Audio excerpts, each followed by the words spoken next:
Tonight is the night, ladies and gentlemen. You know, I'm sitting here and I'm thinking it's a really slow news day, and it is. But there is something that's happening that will make today the biggest news day, and that is whether or not Liz Cheney wins or loses her primary. In the polls, she's expected to lose handily, but I'm not here to say one way or another because we really don't know. Speculation that Democrats are going to jump to the Republican Party so they can vote for her to sabotage the Republicans because they know Republicans ain't going to vote for her in the general. Maybe. Or maybe we will see the end of the Cheney family reign.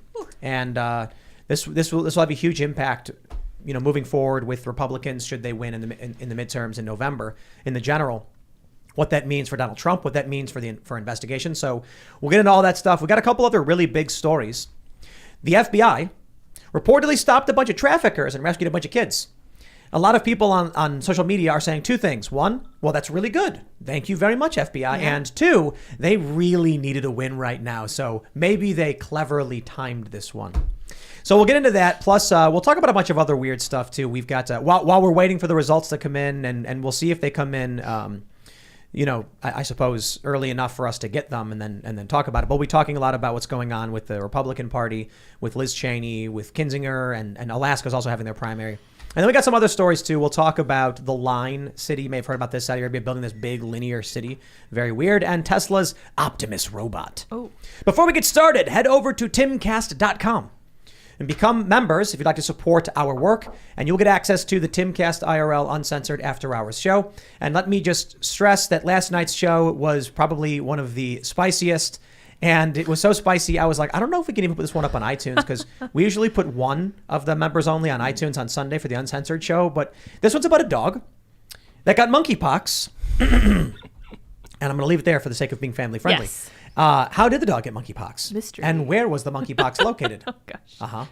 Anyway, we just launched the promo episode for Cast Castle, which Jack Posobiec is in.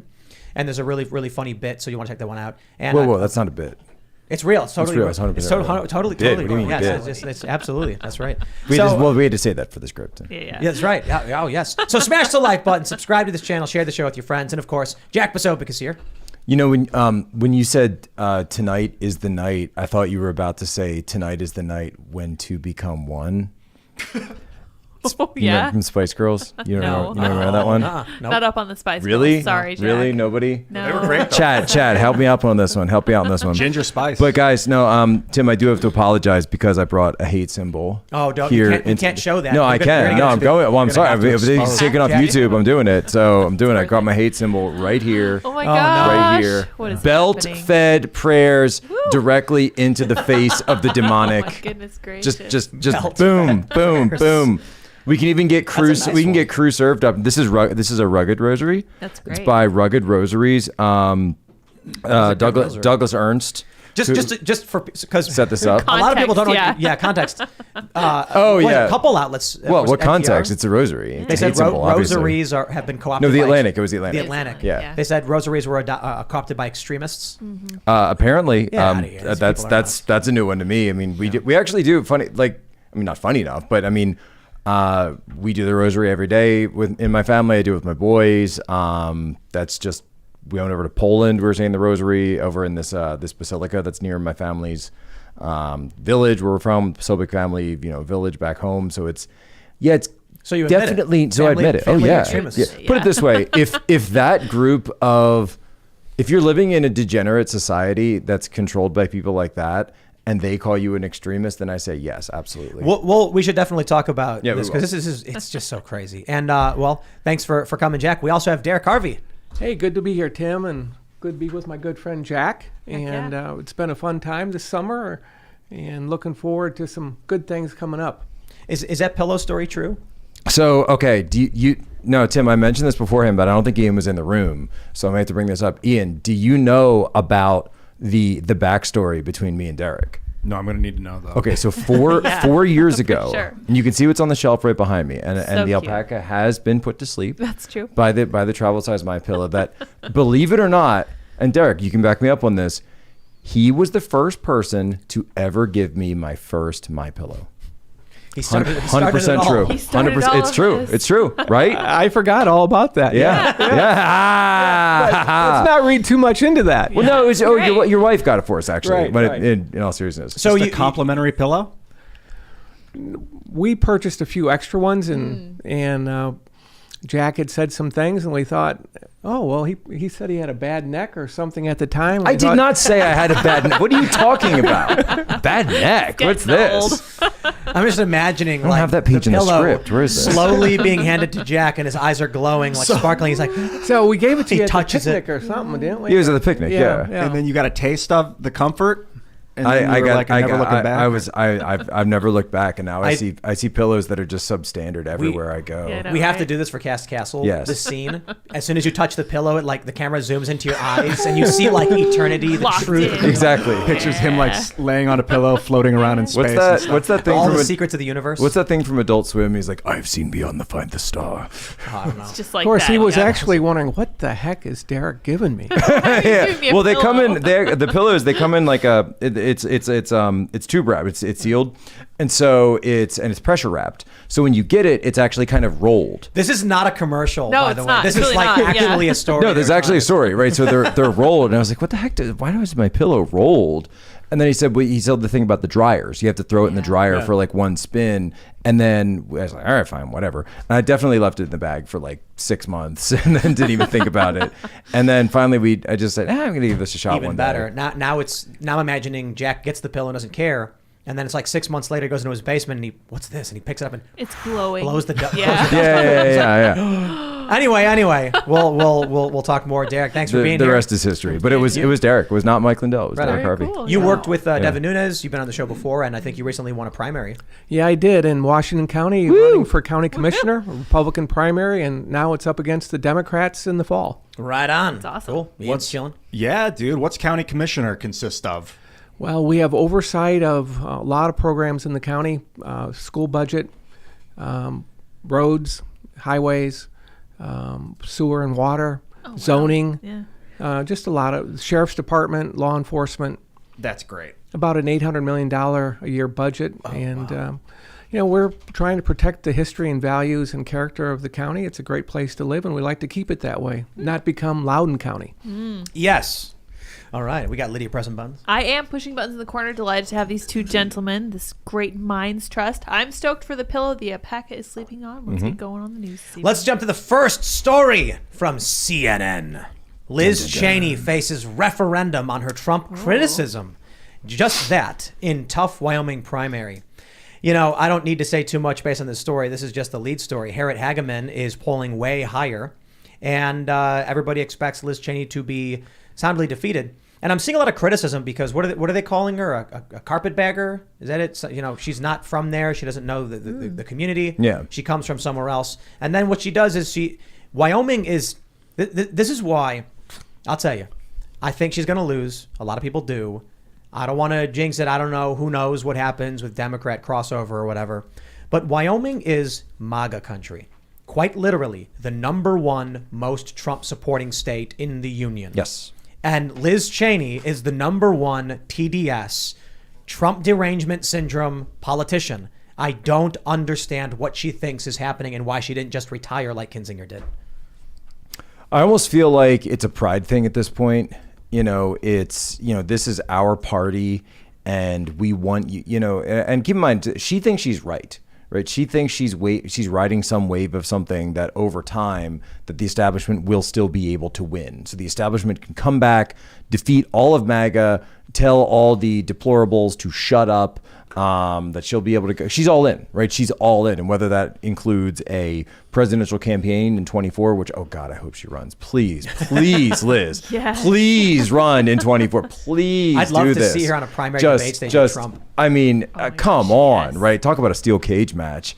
That this would be, I mean, it'd just be, the ratings would be gold. You could fund the whole government off those But so the idea though is that with her dynasty, she comes from political royalty, right? This is the Karl Rove, George. They're sort of like the offshoot of the George Bush dynasty. So you can't you can't talk about the Cheneys without talking about the Bushes, and that was the previous ruling class, the ruling family of the Republican Party. She's like Republican Hillary Clinton. Yeah. Yeah. You know, it's like she's like, no, I don't want to lose. I refuse. But a lot of people later, miss that, you know, in those 2016 primaries, when people said, oh, it's going to be so hard for Trump to beat the Clintons, they're a dynasty, etc. Everybody forgets that he took out Jeb Bush very quickly. Yeah, but very, come on, very quickly. Jeb. Come on, Jeb. He put But an again, because that's how it used to be, though. It used to be that you could be a politician and you could represent Wyoming and then do absolutely nothing for your state, and it was a do nothing job. I mean, the fact that Dick Cheney and Liz Cheney were both representing Wyoming, name one thing they've actually done for their state ever, right? Yeah. Nothing. Yeah, nothing. And Please clap. They have good Please crypto clap, yeah. laws. Does that have anything to do with them? No, not governor. Yeah. I'm a big advocate of not hating the child for the sins of the father. Dick No, Cheney, no, she's earned She's it. done plenty. No, of she's that's that. what done I'm- that's what I'm Neither am I. wondering. In which case, so we could talk about what she's done. Yeah, You so know? like, well, Dick Cheney, for instance, was vice president under George W. Bush. I Yes. feel like he was a big part of why we got into the war in the Middle East. I don't know if I'm right or wrong about Just that. a little you might know bit. more, Derek. I mean, you were kind of present for it. Well, I worked with Dick Cheney during the first Gulf War when he was Secretary of Defense, and I worked with him off and on in 2003 to 2006, and I stayed in touch with him over the next decade. Definitely a neocon, aggressive war hawk, if you want to call it that. But Liz Cheney is cut from the same mold. And neither one of them focuses on the real threat to America, which seems to be right here at home with the weaponization of DOJ and FBI and the threats against our civil liberties and what China's doing domestically. They don't seem to care. They're like looking outward for the problem. Outward for the problem, and they're part of the establishment. And in their bubble, they don't understand what's going on in America because they're not part of real America. It has always eluded me how exactly Liz Cheney got to be the representative for Wyoming. I was like, well, surely she's like representing Vermont or something. Well, that's where the family's from originally. Yeah, that makes sense. But I was like, she in no way represents anything that's going on in Wyoming. She's not on any of the same wavelength. That's what I'm trying to say, though. That's how, prior to 2016, that's how politics was. Yeah. If you were the big name from a certain state and you could pay enough money to be on TV, that was pretty much it. Well, that's why You Jeb would win. That's why Jeb thought he could win by being Jeb. Yeah. And it's not the case. I think Jeb and also Hillary are really great examples of this older generation completely unaware of what the internet was. No, seriously. Yeah. Hillary Clinton went to, where was she, like in Alabama, and she put on a southern drawl? She went to different Like, places. dude, people know what you sound like. You can't do this. But she just didn't realize it. Jeb, please clap. He didn't realize people were going to film that, put it on the internet. Cringe. Absolutely. Well, I went to Jeb's opening campaign announcement and gala in Florida. My wife and I attended, and it was really shocking for him to come down and talk to everyone and lay out his vision, and he came out attacking the base, attacking the principles and values that reflected the average Republican voter, talking about immigration, and we need to love all these immigrants. We have room for them. We need to embrace them. When we were having massive problems along the border. Well, Donald Trump said, what did he say? Let them all come legally. Legally. And he's right. That basically means, well, obviously you're not going to let 100 million people into your country overnight. They're all going to line up. You're going to say, fill out the form and let's figure out how we can help you and what we can do. And if we can handle the capacity, make sure we're helping people come here and thrive. Instead, what we end up with Biden is basically a de facto open border where people are dying in the deserts. And it was bad under Trump. It was. The apprehensions were really, really high. But this is what people need to understand. Under Donald Trump, was it apprehensions and what do they call it? What's the word they use for when an ICE agent confronts? Gotaways? No, they call Encounters. it like encounters. Encounters, yeah. Encounters. Yeah, I knew it was like some weird word. Like, what does that really mean? But you have to understand, under Trump, it went way up. And everyone's like, oh, look, it's worse now. It's like, no. This is what enforcement looks like. Good, yeah. When Trump started enforcing this, you saw encounters increase, which means under Obama, they were ignoring it. Even worse. Now you got, hey, I'll give the guy credit. Joe Biden actually wants to build the wall out in Arizona. They want to cover some gaps in Yuma. Well, did you see the okay. thing on Post Millennial today with Savannah Hernandez? No, She's got a whistleblower from one of the federal contractors that's doing these night flights. And this guy comes forward totally anonymous, and they've got the receipts on it, where he's saying that, oh yeah, do we have kids? He goes, my office alone does 2,000 to 5,000 kids per week that they're flying around the country. Wow. And and there's 4 of these offices across the border. That's crazy, man. And all of it, they're just flying, and it's federally contracted. And the sort, we're told that they have sponsors, right? And they don't even know the vetting of the sponsors. The whole chain is broken. It's just too many people, right? It's too many people. We don't even have the actual abilities. And Derek, you know this better than me. We don't even have the correct functions of government to be able to process that many people, let alone that many minors. There was that viral video that got leaked where it was one of these guys working on these flights who said if the American people knew what their government was doing, there'd be like a revolt overnight or something like that. You remember that? It was up in New York, I think. Yeah, that was New York. They were trafficking kids. Mm-hmm. Let me just stress, it's been reported several times. The Biden administration is trafficking children. It's crazy. And the big story broke when the trafficking was secretly filmed. They were bringing kids, illegal immigrant children, into Tennessee, I think it was. Was that what it was? The Tennessee GOP found out and they were super pissed off. A bunch of other videos came out, like the one in New York, where you've got these contractors being like, yup, working for the government, trafficking children. But when they get into a place like Knoxville, Tennessee, or some other city, it's churches and left-leaning Democratic organizations that are funded by the government that pose as NGOs, non-government entities that are supposed to be doing these good works, and they're making profits, and it's a business, and the more of it, the better, and it's changing the demographics, and you got to follow the money, and it's a self-looking ice cream cone going on here. Yeah. So people are making money off of bringing kids to churches. Is that what you're saying?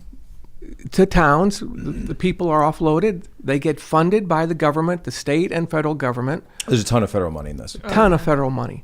And people are employed. And they take care of them, and they manage these people, and they help them with the transition. And it's a profession. Liz Cheney really is astounding to me that she didn't look.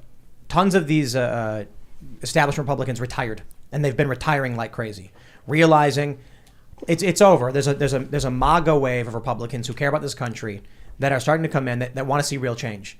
I see the left making fun of Marjorie Taylor Greene. She says defund the FBI, and I'm like, don't you agree with her on that point? Like, you can make fun of her, I guess, but at least you can say that you agree with her on that point. They should be happy about the changes that are happening, at least to a certain degree. So to see Liz Cheney, I suppose you put it, right. You stated it correctly, that she's refusing to let go. It's her party. She's like one of the last barnacles latched onto the hull as the ship's leaving, and she refuses to give up. But I'm just getting to this because while immigration is one of the most important issues for Americans, and there's constant news stories about the crisis, kids are dying in the desert. What is she doing? Donald Trump said mean things. Is that it? Is that what? Not only remarkable. That, but she's the head, essentially the Republican head of the January 6th committee. Yeah, she's the one running it. Yeah. And she's basically the one running it, but there's no meaningful investigation. Where are the text messages? Where are the reports? What was going on with that pipe bomb? What was going on with, why are there people in the crowd that not to rehash everything. What was Nancy Pelosi doing? What was Pelosi up to? Why didn't they use the PA public address system on the Capitol grounds to warn people? So many of these just, if you were conducting an actual investigation that you would want the answers to, because of course she doesn't want that. She's made this the face of her last hurrah. She wants to go down with the ship, and then this is playing to the MSNBC, CNN base of people who are out there, those suburban wine moms, and you're like it's soccer mom, like the soccer moms in masks, and get your third booster, get your fourth booster. Did you see the latest Liz Cheney hit? How long after she loses, assuming she does, until she gets a CNN or MSNBC contributorship? It's already set up. I'm sure they're fighting over her. They're probably fighting over her right now. Now, if she's smart, by the way, and it depends on how you run the money on this, what she would do is you do the Liz Cheney Foundation. So if she does the Liz Cheney Foundation, then you can go on both, and then she's going to say, oh, we're going to continue the investigation of Trump. Right. And then every time she goes on CNN or MSNBC, she gets asked for donations, and then later we'll find out how much foreign governments are spending into this. It's going to be 2045. Yeah. And we're going to be all moved beyond this, and she's going to be sitting in a rocking chair in her house with a bunch of cats being like, Donald Trump. But you understand that there's a group of people out there, and this overlaps with sort of the true crime fad that's going on right now, where it's just the let's get Trump TV show. And, and this is like season 6, and they don't even care what the underlying bit is. It's just we got to go get him. Isn't the guy who produced the primetime show for the Democrats from ABC? Yeah, he's the same guy who shot down the Epstein story. This is a reality TV show. No, but just I just want to make sure I'm clear on that. That was the guy, right? Same producer. The same producer who blocked the Epstein story did the Democrats thing.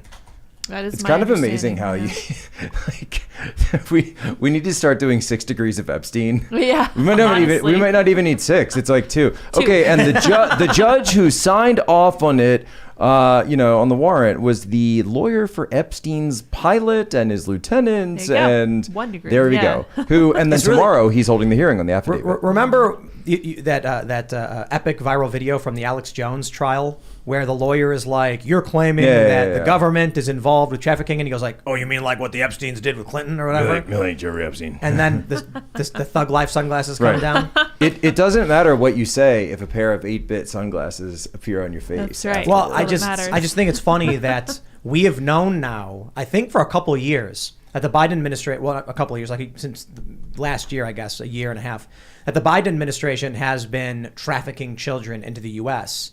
And then you get people who start saying things like, I think the government is involved in child trafficking. And they're like, oh, you're a conspiracy theorist. And it's like, did CNN reported this?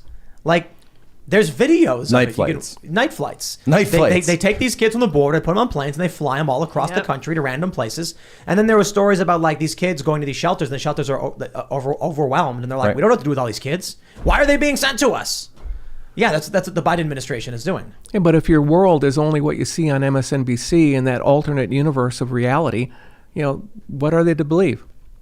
I'm thinking a lot about desensitization lately. I was smelling something so stinky the other day that all of a sudden I shook my head and I smelled nothing. I was like, it was so bad my brain didn't even want me to experience it, to perceive it. So you were able to smell yourself? I smelled, yes. I think it was me chickens. too. I think I was smelling my own body. Oh, wow. Chickens, And it's the same with like seeing some horrible violence and then the person's like, I don't even remember what I saw, kind of thing. People know that their government is involved in trafficking children around the country, maybe even around the world. I don't know how deep it goes. But it's like so horrific that I think people are like, their minds aren't. Well, keep in mind that the Epstein story was considered a conspiracy theory for years. Yeah. And if you brought that up, you were crazy, you were nuts. If you said that, which we all knew that he was very close to the Clintons, he used to go around saying that he was one of the initial founders of the Clinton Global Initiative and ties to, Harvard and Bill Gates, all this other stuff, right? And so it was so crazy that people just couldn't wrap their heads around it. But then when all of that came out, suddenly post Epstein, it's like, all right, if that were true, then what else could possibly be true? The Russia hoax could be true. The COVID issues could have been true. Yeah. I mean, all these things become conspiracy theories. Oh, I want to jump to this story here and give a shout out to the man, the myth, the legend, Alex Jones, because he was right about Epstein. If you're listening to this, you are the resistance. That's right. He was right about Epstein. I remember when the Epstein story broke, Joe Rogan was like, "Dude, Alex Jones was right." Yeah, and it's crazy because Alex has gone on Joe's show and said really crazy stuff, chimeras, 5G towers, whatever, interdimensional beings, and then he says some of these other stories like the Epstein thing, and you're like, people don't want to believe it, and it turns out to be true. Wait a second. We got this story from Bloomberg. Being thrown off social media was supposed to end Alex Jones's career. It made him even richer. I think this is an important story. For one, they admit, or at least they're asserting, they wanted Jones. It was supposed to. It says it right there in the headline. It was supposed to stop the spread of violence. I'm sorry, that's right. Like, they just admit it. They just straight up admit we were trying to end his career. They said initially it was because he was promoting violence and they had to stop it for the safety. Now it was supposed to end his career. Now you've got in the court case against him, you had the lawyer for the family say, don't just punish him, destroy his platform, and make sure he can't rebuild it. But I think this is a big story. They claim that Alex Jones is worth a lot of money. Alex Jones has commented to me on the story saying that he does not, in fact, have this much money. He is not making this much money. They're bankrupt and he's broke. Look, I know he said that, but I kind of find it hard to believe that someone who's had such a powerful media empire would not have saved up money somewhere set up trusts with his family or something. So maybe personally, yes, he is broke, but a lot of that wealth probably transferred out through various trusts or other ways to, family members. There was a story in the New York Post that he transferred a portion of property to his wife or something. I don't know. The fact is, this story is a white pill. The fact that they are so desperate to stop Alex Jones and they can't. Yeah. It shows that, well, Alex, despite all of the things they've thrown at him and the damage they have caused to his business, he's persisted, he's survived, and he's been effective. The reason they're going after him is because he's one of the most effective supporters of Trump, or was, and that he's influential. I think at the same time, the white pill that I think the FBI going after Trump, it makes me a little bit pessimistic in terms of civil war. Take a drink, everybody. But it makes me actually optimistic in terms of the upcoming elections. They are so panicked about the influence of people like Jones, the influence of people like Trump, that they're desperately pulling moves like this. It's a whack-a-mole. They've been freaked out since 2007 when they realized that an internet video blogger on YouTube could rally 500,000 people to vote for whoever they want. The CNN got involved in 2007. We're like, we're going to do the CNN YouTube debates. All right, kids, all you super influential, new famous young people that are way more powerful than we are, let's create an authority so we can kind of make a semblance of controlling you. And so they did these lame-ass YouTube debates with CNN where they wouldn't. I tried to ask questions about the Federal Reserve and they just would ignore that. Of course, and they're no, we talk about Obama's favorite foods and things like that.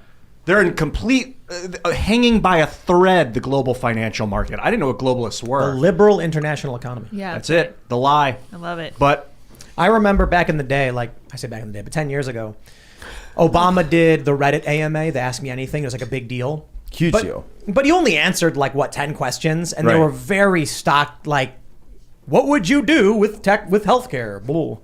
We're going to give more of that. We like it. What started changing is that I think people are sick of the obvious lies. Remember Deepwater Horizon? South Park made a joke about how the BP guy goes on TV and he goes, "We're sorry. We're so sorry. We're sorry." Yeah. Sorry. When that happens, does any reasonable person believe they're going to tell the truth? Does any sane person think that Jen Psaki or Jean-Pierre are going to come out and just be totally honest with the American people? And for that matter, Spicer or Sarah Sanders, for instance. I don't expect any of them to come out and just blatantly tell me the truth about what's going on. Not a Republican, not a Democrat, not Trump's people. There's obvious legitimate reasons why they can't tell you the truth, for good or bad, right? We can't leak secrets. If we have plans, we need to compartmentalize and make sure our plans are, if we want to do something good, we can't just go out and explain exactly what we're doing. If I'm, for instance, going to be suing some organization, and I think it's a really good thing and it needs to happen, well, coming out and explaining in detail what I'm doing just helps them and stops me from doing it. So for obvious reasons, you're just not getting the truth. But what happens is with people like Alex Jones, they feel authenticity.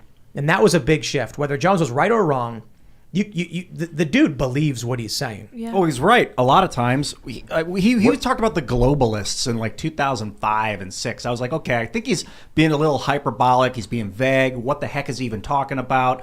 But now I find out that there's multinational corporations where they have their headquarters in one country, but all their activity or a bulk of their activities in another country. They're basically tax evading.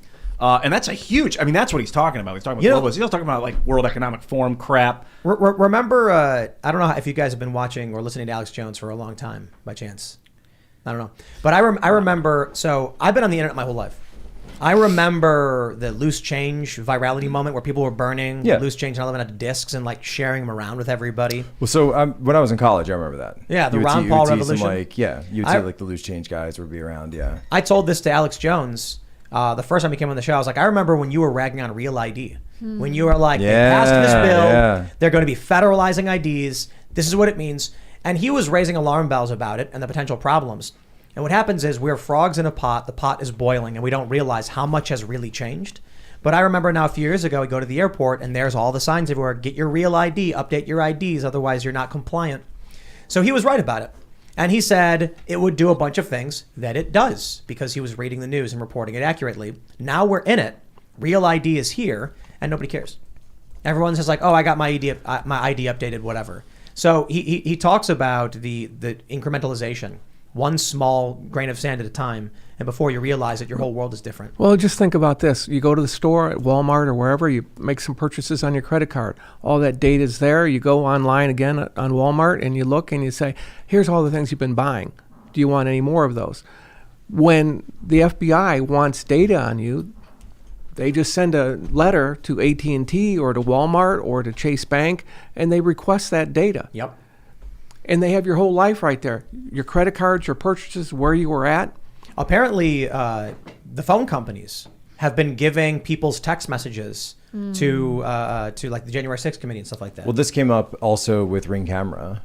That a lot of The the police departments, that so the issue that came up was that police departments, ICE, other agencies were able to access Ring without the permission of but like Derek's saying, just going to the company directly. And of course, the companies are saying, hey, we're trying to prevent crimes. What if there's a child grabbing incident and we caught it on Ring camera? Would you want to notify the authorities right away?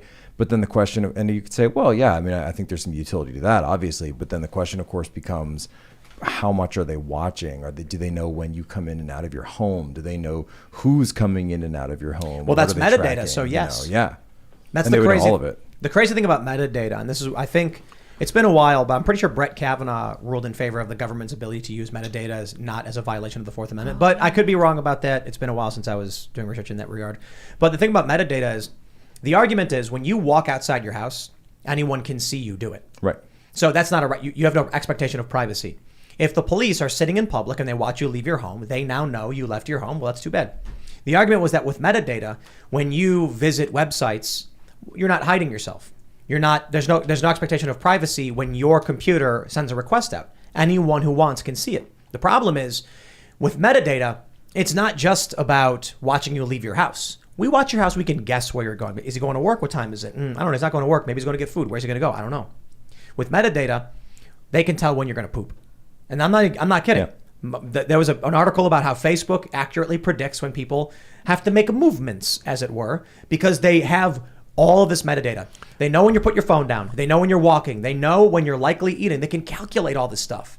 And now the government can easily get access to all of that. The one that I saw that was very similar to that was pregnancies. Mm-hmm. That they could base based on your Google searches, based I have these symptoms. What's going on?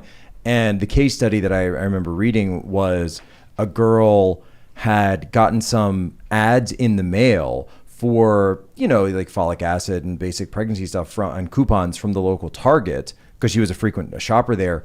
They knew she was pregnant before she did. And the dad is the one who saw it and said, right. What? Yeah. And then he called and said, why are you sending my daughter? And they were like, it was right. Yeah, it was right. It was like an algorithm that now I remember. She didn't know she was pregnant, but she was buying things that they just knew.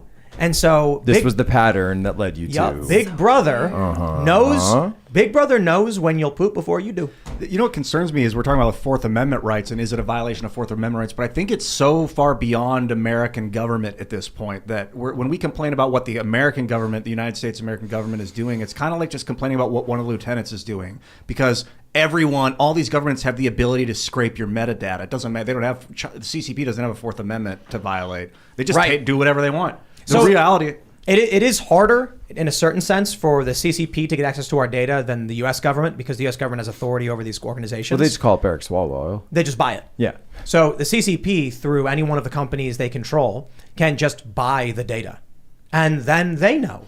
It's part of the contract. It gives them access to it, and Right. that's what we've seen in some of our investigations. Not only that, but let's talk about 23andMe and how much of that is getting man. sourced by China. So I'll tell you. Why do you guys think 23andMe is that cheap? Come on, they're selling all that stuff on the back end. I was at a party, and I'll keep this story as vague as possible. And I was talking to someone about. Wait, Tim, you promised me you would never. I was talking to somebody about COVID testing, and I said something like, the problem with the mass testing is the concern that China is going to get access to this DNA information, and then someone else overheard. Basically it was like, oh, it's conspiracy, it's fake news.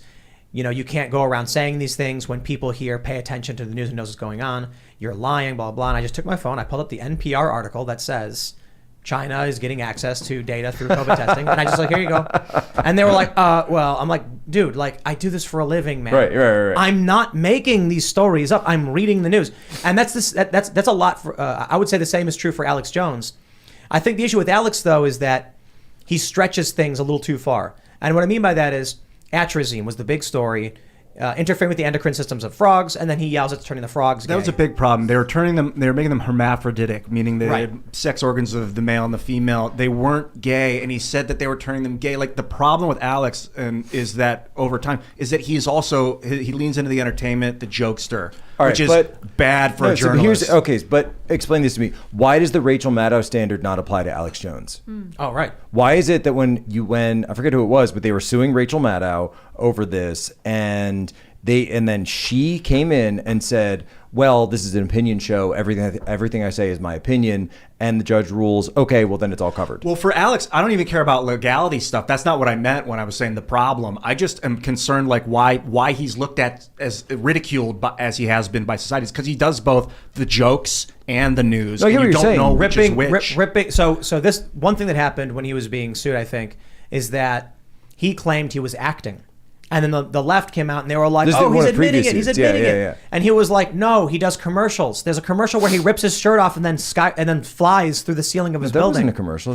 Right. Yeah, he actually did. Tim, I've he seen turned him do red. that. Yeah. Come on. I do want to shout out Yeah. that ad where he's like redder. You know the ones like before and after, but all Yeah, that happens yeah, is yeah. red. It's redder. Was that real? I don't know. It was hilarious either way. My favorite one, it was the doctor, I forget who it was, but he takes the super male vitality and he goes, I will now activate my muscles by doing push-ups. And then he just like tears his shirt off and starts doing push-ups, and he comes up and he's turned into like a werewolf. That's awesome. Like, And then he says he's acting, and then Yeah. you know it's funny when I talk to regular people or I see Facebook posts from a lot of these lefties. They don't know anything about the guy. They don't know. They sit there blindly believing the lies.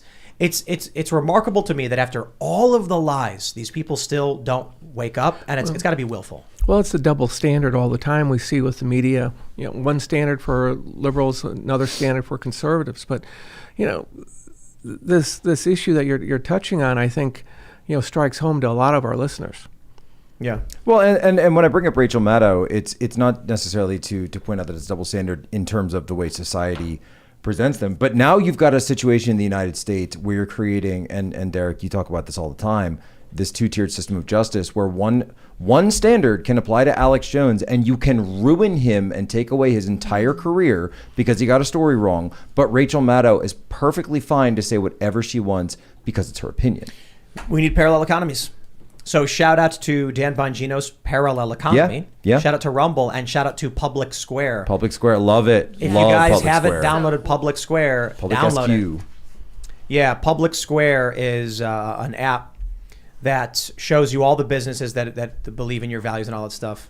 So I'm thinking about like agree with you on values. the parallelity that we do need. Like 2007 internet video, you could tell that the young video bloggers were taking control of society. What does the government, the federal government, have that we don't? Like if we were to create like just The army? They have the Yeah, army. yeah. They have You like know. the tax code system. 87,000 armed IRS That's agents who true, are trained to too. kill Yeah. poor people. So it's all like military. It's all like guns and enforcement. They Yeah. control like the the enforcement stick. stuff. They have the stick. And that's is just like what, the executive branch and Congress, basically. You don't want to give that. I don't want to give that stuff to the populace. No, it's I not think just that's the executive branch and Congress. That's the problem, though. Is it's supposed to be the executive branch and Congress backstopped by the judiciary. But the problem with all of this is that you have an administrative state that has grown and become the fourth branch of government. That's who Liz Cheney is campaigning for. That's your MSNBC, your CNN plug-in right there. They're tied into academia. They're tied into the entire education system. They're tied into the defense industrial complex. This is that fourth branch of government that was never supposed to be. Do you think it's that we need it to No. exist within this global system No. of like totalitarian governments vying for control? Absolutely not. Then do you think it's like? I mean, you need a military, right? You need a military industry. You need industry to keep up with that military, sure.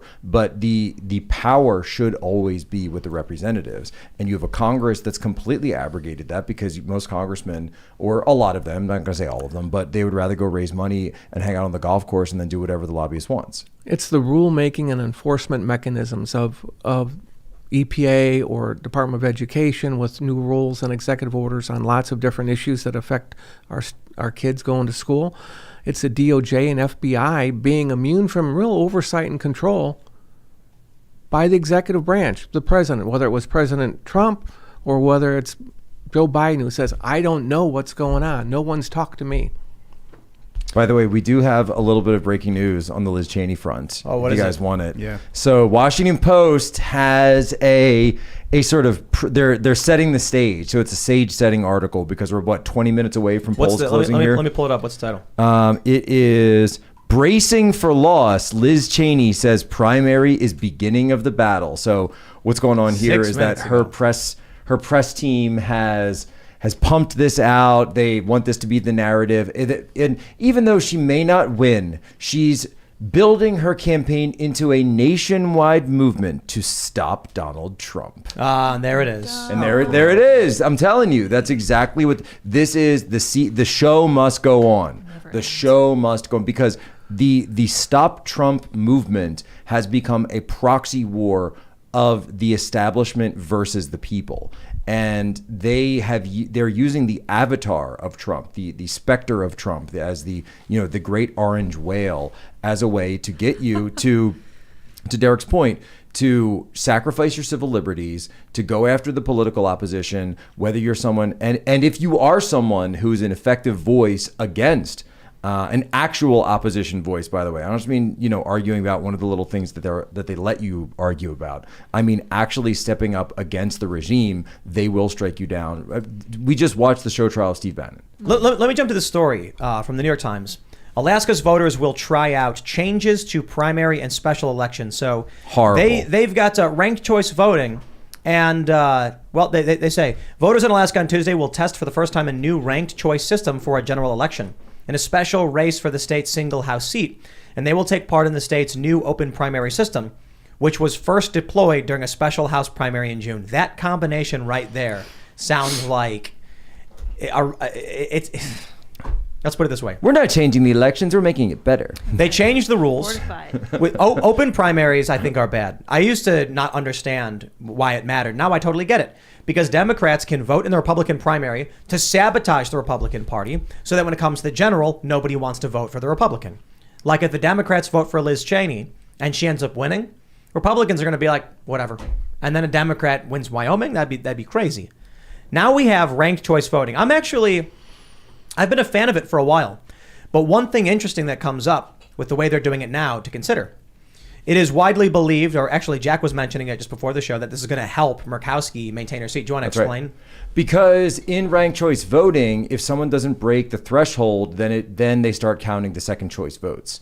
And so this will end up, so if all of your MAGA vote, for example, is targeted to one candidate, and then they're never going to say the establishment candidate as number two, you will always see Democrats or soft conservatives, soft Republicans, your 1 of 4s, or even your 4 of 4s who are more establishment types, they will put Murkowski as their second choice. So she'll pick up a wider swath of voters. Meanwhile, a MAGA conservative is never going to say they want a Democrat as their second choice. But we're in a primary right now, so people aren't voting for Democrat; they're voting for just the Republicans. Wouldn't they just be more likely? Does it only apply to the primary? Well, no. But so here's my point. For now, wouldn't more people be like, okay, well, this candidate's not likely going to win, but they're my first pick, and then I guess if I had to take Murkowski as my fifth choice, I would. And I feel like in a primary, it's open primary, which is the biggest risk. Right. If you do ranked choice voting, yeah, you're going to get all the populists being like, man, I really would prefer this guy right here. they might think he's not going to win, so I can't vote for him. With ranked choice voting, they'll be like, yeah, I'll give him my first choice. And well, look, Project Veritas and R.C. Maxwell, the great journalist over there, did a whole piece on this, how it was Murkowski staffers that actually left her campaign and then stood up this other organization to push through ranked choice voting because she, as a candidate, right, couldn't directly get behind it. And then after it went in, they went back to the campaign. So the idea is in the general election, what will happen is Republicans will say, I guess I'll vote for Murkowski, and my second choice are going to be these other, candidates, write-ins, or maybe, MAGA people. But the Democrats will put Murkowski as their fifth choice. Right. So when all of their people lose, if Murkowski's in the lead, she's going to get all the Democrat votes along with the establishment votes. So it makes it impossible for the Republicans to get in populists, basically. Look, and I've said this before, and I don't think Yang has it right. If you're going to start a third party, a real third party in this country, you have to do it within the party structure that's already existing. And there is a third party in this country, and it's called MAGA. That is a third party. It just happens to be inside the Republican Party. Yeah. I mean, you've got the left Bernie party or whatever inside the Democrat Party. And one of the things that's happening across the country in the Republican Party is there are so many new people getting involved. Homemakers and small business people that are deciding. Precinct Project.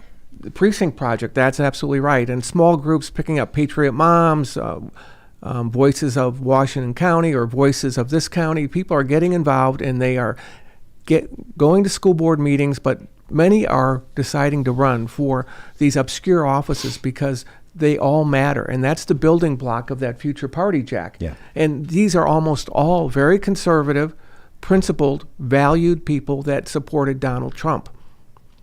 When people get into local offices like you're talking about, is it the kind of thing where they have to quit their day gig? Not or usually. Can they? Not usually. Not usually, not for local offices.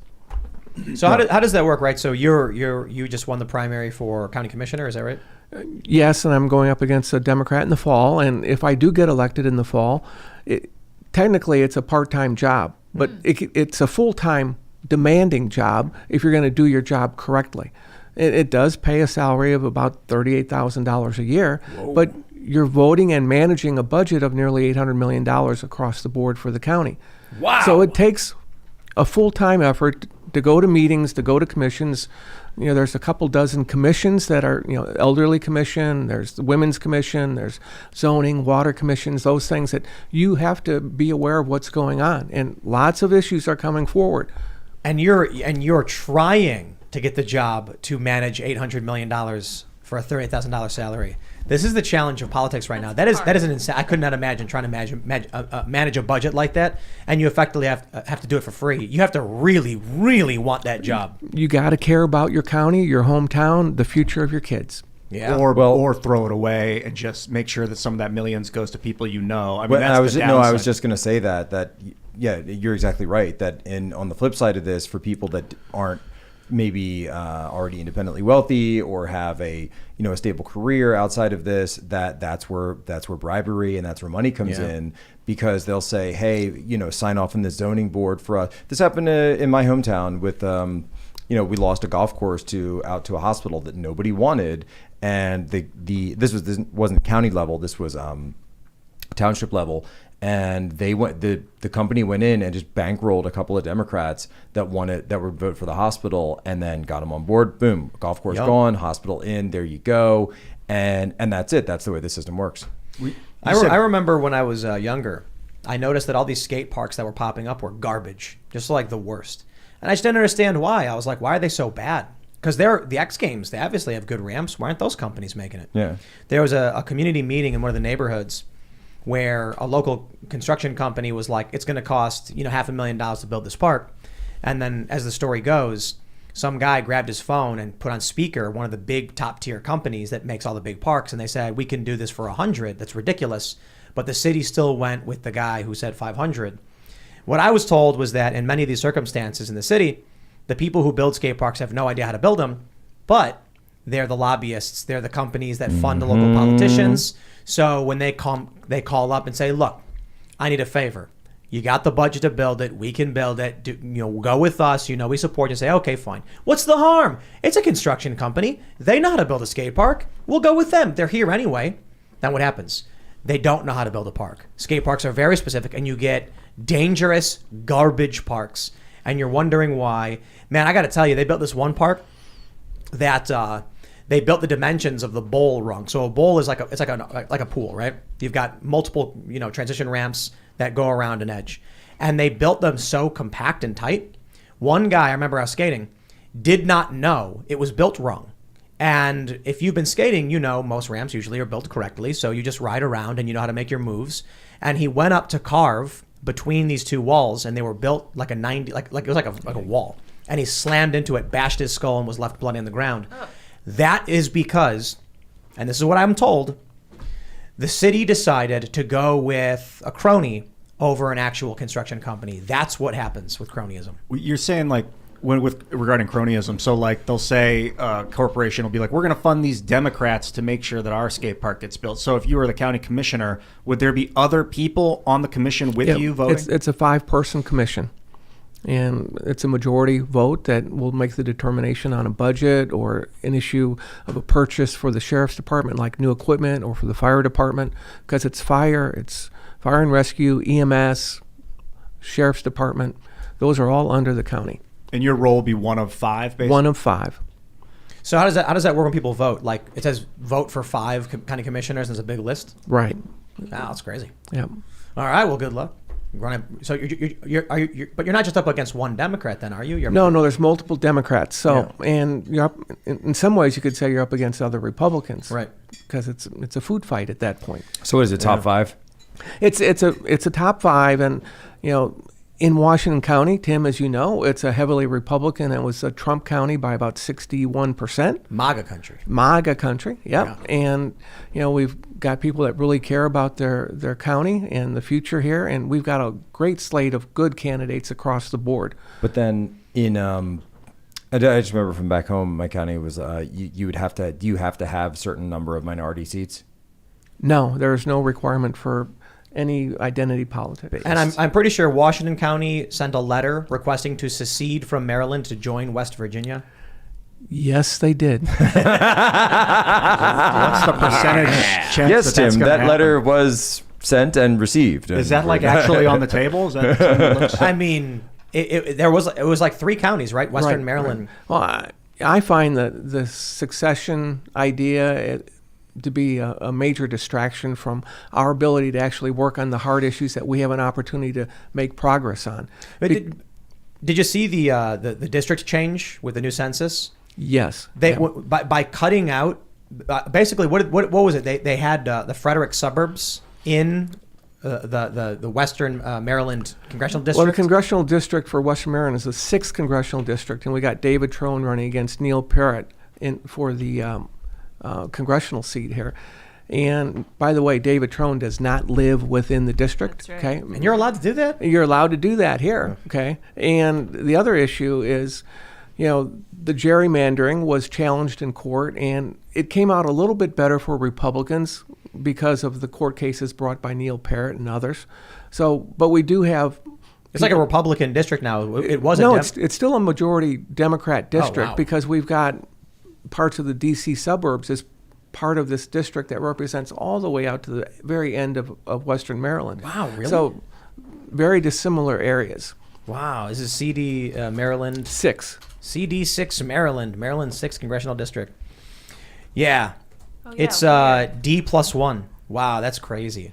But it's a much better opportunity, and it is looked at as a very competitive race that the Republicans can flip this year. Oh, wait. Oh, it's changed. Oh. It's still D+1, but moving forward, they've included Frederick in. Oh, wow, it's just crazy to me. I mean, you've got people who live in the Panhandle of Maryland who are. I mean, it's MAGA country. Mm. I go driving out there. It is all MAGA country. It's basically West Virginia. It's rural, yet they are in what's basically a DC suburb. We've got Montgomery County as part of this district. So. Wow. You guys mentioned That's MAGA massive. multiple times today. The word MAGA has come up, and Jack even mentioned earlier that it was that's Jack's back MAGA. too. Yeah, that there is a third political party in the United States. It's MAGA, but it's just in the Republican Party. So why don't they break ranks and start another political party called MAGA, Why would they? Because people, the reason I've heard in the past is because they need the money. They need that Republican money. But no, they don't. They need fame. They need popularity. So why don't it's they? Infrastructure. Yeah. What does that mean? It's the infrastructure of 9,000 different municipalities across the entire country. That do what exactly? That do everything that he's talking about from the ground up. It's county commission, not county commissioners, but Washington County in Maryland, you've got a central committee, Republicans that help organize, recruit, develop precinct captains, recruit precinct leaders, to register voters. All of that infrastructure is gradually being taken over by MAGA. Yes. So if I went to a county, I'm sorry, Yes, we're doing that I have right to now. issue a correction. It's nuclear ultra MAGA. Ultra MAGA. Thank you. Nuclear With ultra the MAGA. glasses. Wait. With the side infusion of extremist rosary. That's right. Yeah. Of course. yes. Not just the rosary, but Infused. the Gadsden flag and yeah, Betsy yeah, Ross yeah, flag. The Gonzalez flag. Yeah. So if I went to a I county, love that story, by the way. The story of the Gonzalez flag. That's crazy. You know what the story is?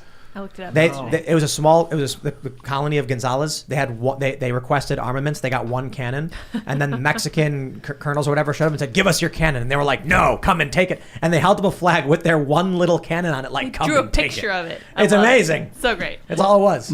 if I went to a county with my Gadsden flag wrapped around me, and I was like, I'm an ultra MAGA nuclear candidate, I want to run, they'd be like, we don't have the infrastructure for you because it's all Republican. Like, what Yes. would be the difference exactly? Like, how would I have a hard time getting on the ballot? What would be different? Because I'm making YouTube videos. I got 100 million people that follow me on YouTube. For the sake, like, do you remember when we talked with the Mises Caucus guys and they're talking about the Libertarian Party and the pragmatists, and then the Mises guys come in, basically took the party over? You've got a party. There are people in it who have ideals. So basically, what ends up happening is there's a monopoly on the political infrastructure between Democrats and Republicans, and it's going to be impossible for you to compete with, you're trying to open a coffee shop next to a Starbucks. Good luck, bro. They can subsidize everything. Democrats can take money from wealthy districts, send it over to your district, and flood the zone so you can't possibly win. Unless you've got a comparably large. So instead of opening a coffee shop, you franchise a coffee bean to open up next to Starbucks.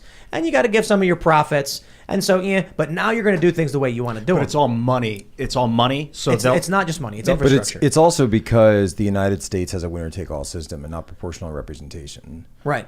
And so this is why you see more multi-party coalitions in Europe or just different parts of the world that have proportional representation, because then you can have if a certain amount of people in the country vote for that party, then they can get on the ballot. That's closer to what you're talking about. So Ian, it's actually really, really simple. There is a third party, the way Jack describes it. But what happens is you've got Republicans. Republicans overwhelmingly share similar values. One day someone comes up and says, hey, we all kind of agree that immigration is an issue.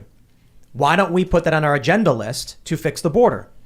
Establishment Republicans are like, no, that's bad for my lobbyists. It's bad for my corporate donors or whatever, or I don't agree with it.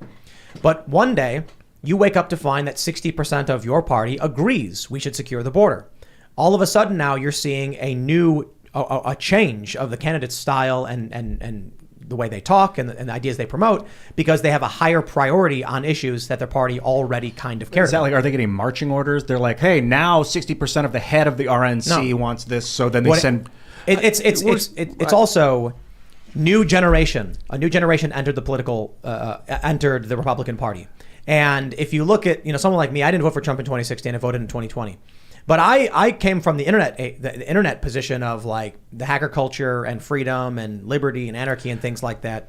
So when you're getting all these Ron Paul young people that grew up on the internet, they're not going to be Democrats. They're going to be Republicans. And then when they start running, you'll see a Ron DeSantis and the party starts changing. And if you go back historically, just for comparison purposes, in the late 1950s and early 60s, the Republican Party, after Eisenhower, went into the dark ages, and minority in the House of Representatives. We had Democratic presidents, but we had a revolution within the Republican Party. It started with conservative writers and thinkers. It led to Barry Goldwater running. He lost really badly, but it provided the seed corn for what became Ronald Reagan and the Ronald Reagan Revolution. It took 20 years. but they took over the party from the establishment. We're going through the same metamorphosis here, in my judgment. Well, keep in mind that people always talk about, the Barry Goldwater getting blown out, but that's also because that was 1 year after the JFK assassination. And I think that had a lot more to do with it than any specific ideology. Just to kind of throw that out there. But as Tim and I were talking about early on Twitter today, this is why there is an opening in the 2024 race for none other than Ron Paul. Get him in there. Yeah. Trump, Ron Paul, 2024. Why Trump? Why Ron not? Paul? Why not? Well, because, That's all their right, motto. so, Why because not? remember, Trump, I mean, I'm a fan, but isn't Ron like 90? 80, I think 83, something, he's old. 88 maybe. Really? No, because here's my thinking. And people were saying, oh, Trump wants a woman. Trump wants 86. this, 86. Okay. Why not? Why not choose someone younger, set them up? Hold on, though. Hold on. All right. Let me give the pitch here. Trump can only have one term left, so this isn't going to be someone who's got a 2-term presidency. And I'm looking at it from the perspective of, and I'm just kind of playing out the argument. I'm not like actually saying we need to do this.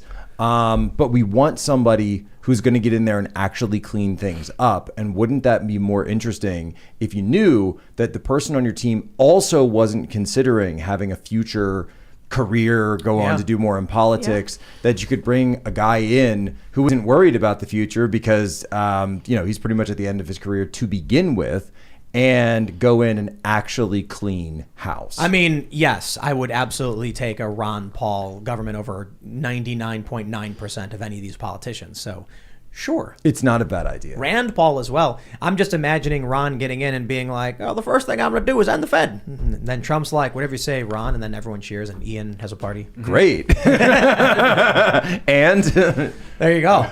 I mean, yeah, it'd be great. I'm concerned with abolish his age. it. Don't audit it. Abolish it. Yeah. I would like to talk to Ron before I decide, because 86 concerns me. 86, is that what it was? 86. It but is as- 86. But as VP, I mean, look, I think Trump is old it's too. VP, right? It's we're talking The about criteria you're talking about is good. Someone who's not going to be focusing on their own political future. Yes. Someone who's got competency and experience in government. Someone who's independent enough and not worried about being attacked by the mainstream media or whatever. So, that sounds good for the vice president. For the vice president. For the vice president. There might be someone else out there who fits those criteria. Like when Obama picked Biden. And then So Biden these are went to run for right. So president. because I'm trying to think of what's the most effective vice president I could think of. Which, and by the way, in terms of all of that, you could also throw Rand Paul in that mix. Yeah. For the same reason. No, I would think that he would probably also consider a political path beyond that. I would prefer Trump Rand Paul over Trump DeSantis. Same. Rand Paul. Same. Yeah. For one, Yeah. I think the Pauls as a family are principled, great Yeah. people. I think Rand Paul would be a great VP. I don't think he's got what it takes to be a president. You've had him on, right? He's been on here? No. Really? No, I'd get him love to on. have him. Oh, he It'd should be come great. on. Yeah, he should come on. Look, dude, Rand Paul is like one of the only guys who stands up to the NDAA and tries to filibuster these bills. He stands up to Fauci. I he love stands it. up to everything. Absolutely. How about a DeSantis and Don Jr. ticket? Oh, I mean, that'd be great. that'd be good. Yeah, Yeah. You know- you get the Trump name and Or- backing, or- and you got I would DeSantis, love- and you don't have. DeSantis 28, and then Don Jr. runs for, I'm thinking either Senate or governor in Florida. I do not like families controlling things. I don't mind if the person's qualified. Like Rand Paul's, he's won me over with his good graces and his interactions, but I don't like voting for names. Like I don't know No. Don Jr. if he has any It's- political aspiration or quality. I've never even met the guy. You're right, but Don Jr. has shown that he has good values. I just don't want to vote. Oh well, that's a different story. I will not vote for a name though. We get to at this we stage. we Well, he's we been out there working I'm very, not very asking you to hard. vote for Barron. well, that's another story. Barron's I don't a know. winner. He's tall. He's like, what is it, like, dude, 12 feet tall? I think Yeah. he's like 30 6'8", years? 6'9" now. Yeah.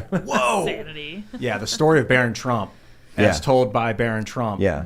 What if the Barron Trump novels are actually just about Barron Trump? That's probably Like he did write them when he was in his No, late 60s. just like it was a prophecy. Somebody So you know about these books, right? Yeah. I I've can't not believe heard it. about 'em. Was it The Mystical Journey or something? Something like that. It's a story weird. about a guy named, what is his name, Barron Trump. Just hit 9 o'clock, by the way. And so does that? Are the results coming in? What's going on? Polls just closed, but I don't think we have results yet. So But we should polls get just poll- closed in we should- Wyoming. There should be some polling, right? Alaska's still going. By the way, Sarah Palin also on the ballot today in Alaska. Special Really? elections Oh, yeah. for Congress up there.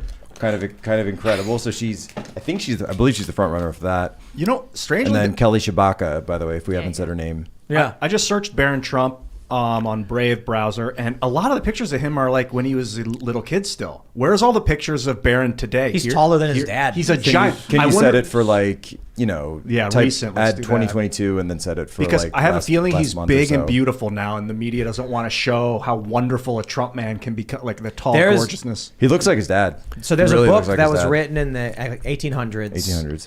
About a guy who runs for president named Barron Trump. And in the book, they actually say that anarchists and socialists come from the Lower East Side of Manhattan to Trump Castle on Fifth Avenue. And like, I can't believe it. You know what I mean? Like, it just does not sound real.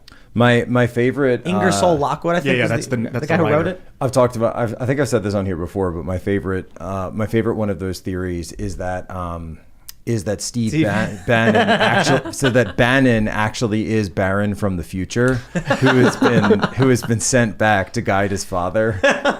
And I guess the time dilation affects the height. And the obviously. reason Trump fired Bannon, right? In 17, yeah. Yeah. So what ended up happening was Donald overheard Bannon talking with his contacts through his future communications device, because it's really easy to talk to the future, right? Obviously. And then Well, you'd keep the channel then open. He knows too much about me. No, he walked in and was like, "Steve, what is this? What are you saying? You're Barron?" And he's like, "Dad, you weren't supposed to find out this way. I can't believe this. Get out of here." I would love to make that short film. That'd be great. I love you, Dad. Steve Bannon is Barron from the future. So I don't know. These books are crazy. We talked about them before. But I don't know. Why did Barron come? Oh, yeah, you said you're not going to say. Okay, anyway, back to the actual news and stuff. Don Jr. has gone on numerous shows, talked about his values, what he believes in, what he Stephen wants. Crowder, yeah. Good Crowder. book, a good book too. He wrote a good book. Right, there you go. So, But he's worked really hard in the campaigns, working to support candidates across the He board. works like crazy. Yeah. so you're not voting for a name. You're voting for a guy who's doing the work. We should have him on. I think he follows you on Twitter, and we talked about having him on sometime. We've talked to him. Yeah, You know, dude, Don, whenever, come on. Whenever he's able. Let's talk politics, bro. Yeah. I mean, He has been invited. A lot of ideas of things we could do to like refocus people on what we can do. Ian- Let's how about this? A global coalition to work on the carbon Don, withdrawal from the I knew it. atmosphere. See, here's I knew a it was choice. coming. Here we go.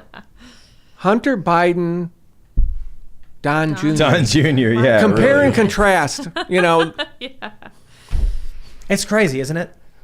If Don Jr. did 1% of what Hunter Biden's accused of, they'd be calling for, a life prison sentence. They'd be saying lock him up. Well, I always try to say that Hunter Biden is who they want Don Jr. to Yeah. be. right. it's always Yep. projection for Right. them. It's always projection.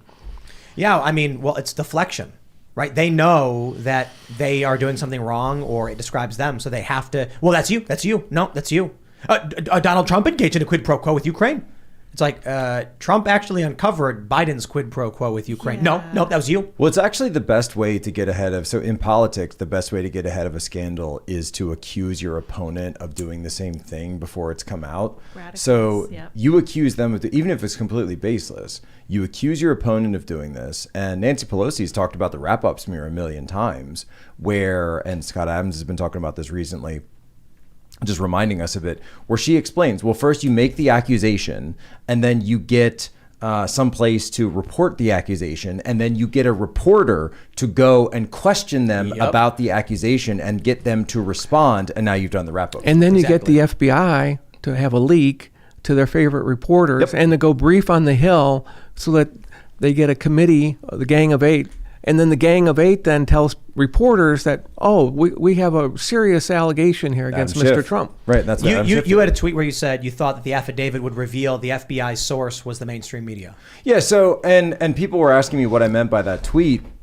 It's gone hyper viral. And what I'm doing is I'm just putting a parallel to the events of the last 6 months and then the raid on Mar-a-Lago with the Russiagate investigation, because that's essentially what it was. It was a bunch of Yahoo News articles and Michael Isikoff, which were based on leaks from Fusion GPS and this insane dossier story, which, you know, a lot of people know about this point, but, you know, I'm not going to go rehash all of it.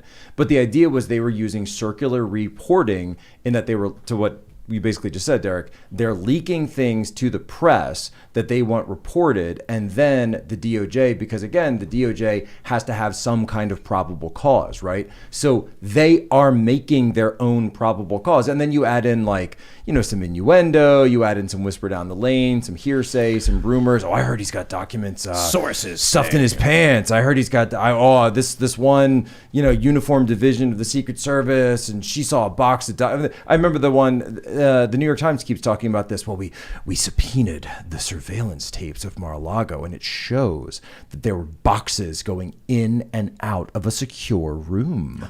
Whoa. That proves it. Whoa. But yeah, I do that too. It's called cleaning my garage. I've got Right. boxes going in and out. This is what the media does. My favorite analogy is saying that you can, you'll see the news will report something like sources close to Pelosi's office say that she kicks dogs.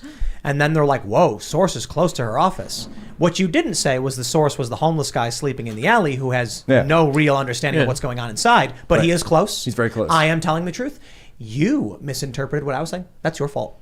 Yeah, the media always exaggerates and amplifies the story, and when we look at it and we get the real facts down the road, if we ever do get the real facts, we go, what was that about? That's the constant backstory on the Russia hoax. The nuclear document story that just came out, Washington Post said, you know, that the agents were looking for nuclear documents. Sources say. Sources familiar with the investigation agents carried out said that they were looking for documents related to nuclear. Said nuclear documents. Whether those are weapons and whether those are American, we don't know. And I'm like, okay, so what you reported is, we know a guy who knows a guy. And we think he was looking for documents, something to do with nukes. What about the nukes? No idea. And you know a guy. Okay. I'm supposed to take that seriously as fact-based reporting, as responsible reporting. Sorry, dude. And then it turns out the search warrant was just overly broad. It wasn't specific. Purposely overly broad because it's actually a fishing expedition to see if they can find something in the haystack of documents there. I got to say, though, that's a big white pill. They're so scared Trump's going to win. I actually do have a little bit of authorization to say this, that on the way here today, I did get a phone call from Trump's lawyer, from Christina Bobb, and people have seen her all across the news lately that, you know, that she's out there on this. And look, we both worked together at OAN in the past, so I don't think it's not a surprise to anybody that we know each other. And yes, we do still keep in contact. And one thing that she told me so she's there at the Mar-a-Lago raid. And she talked about this in some interviews already. But what I asked her, as I said, what did the FBI, like, how were they acting?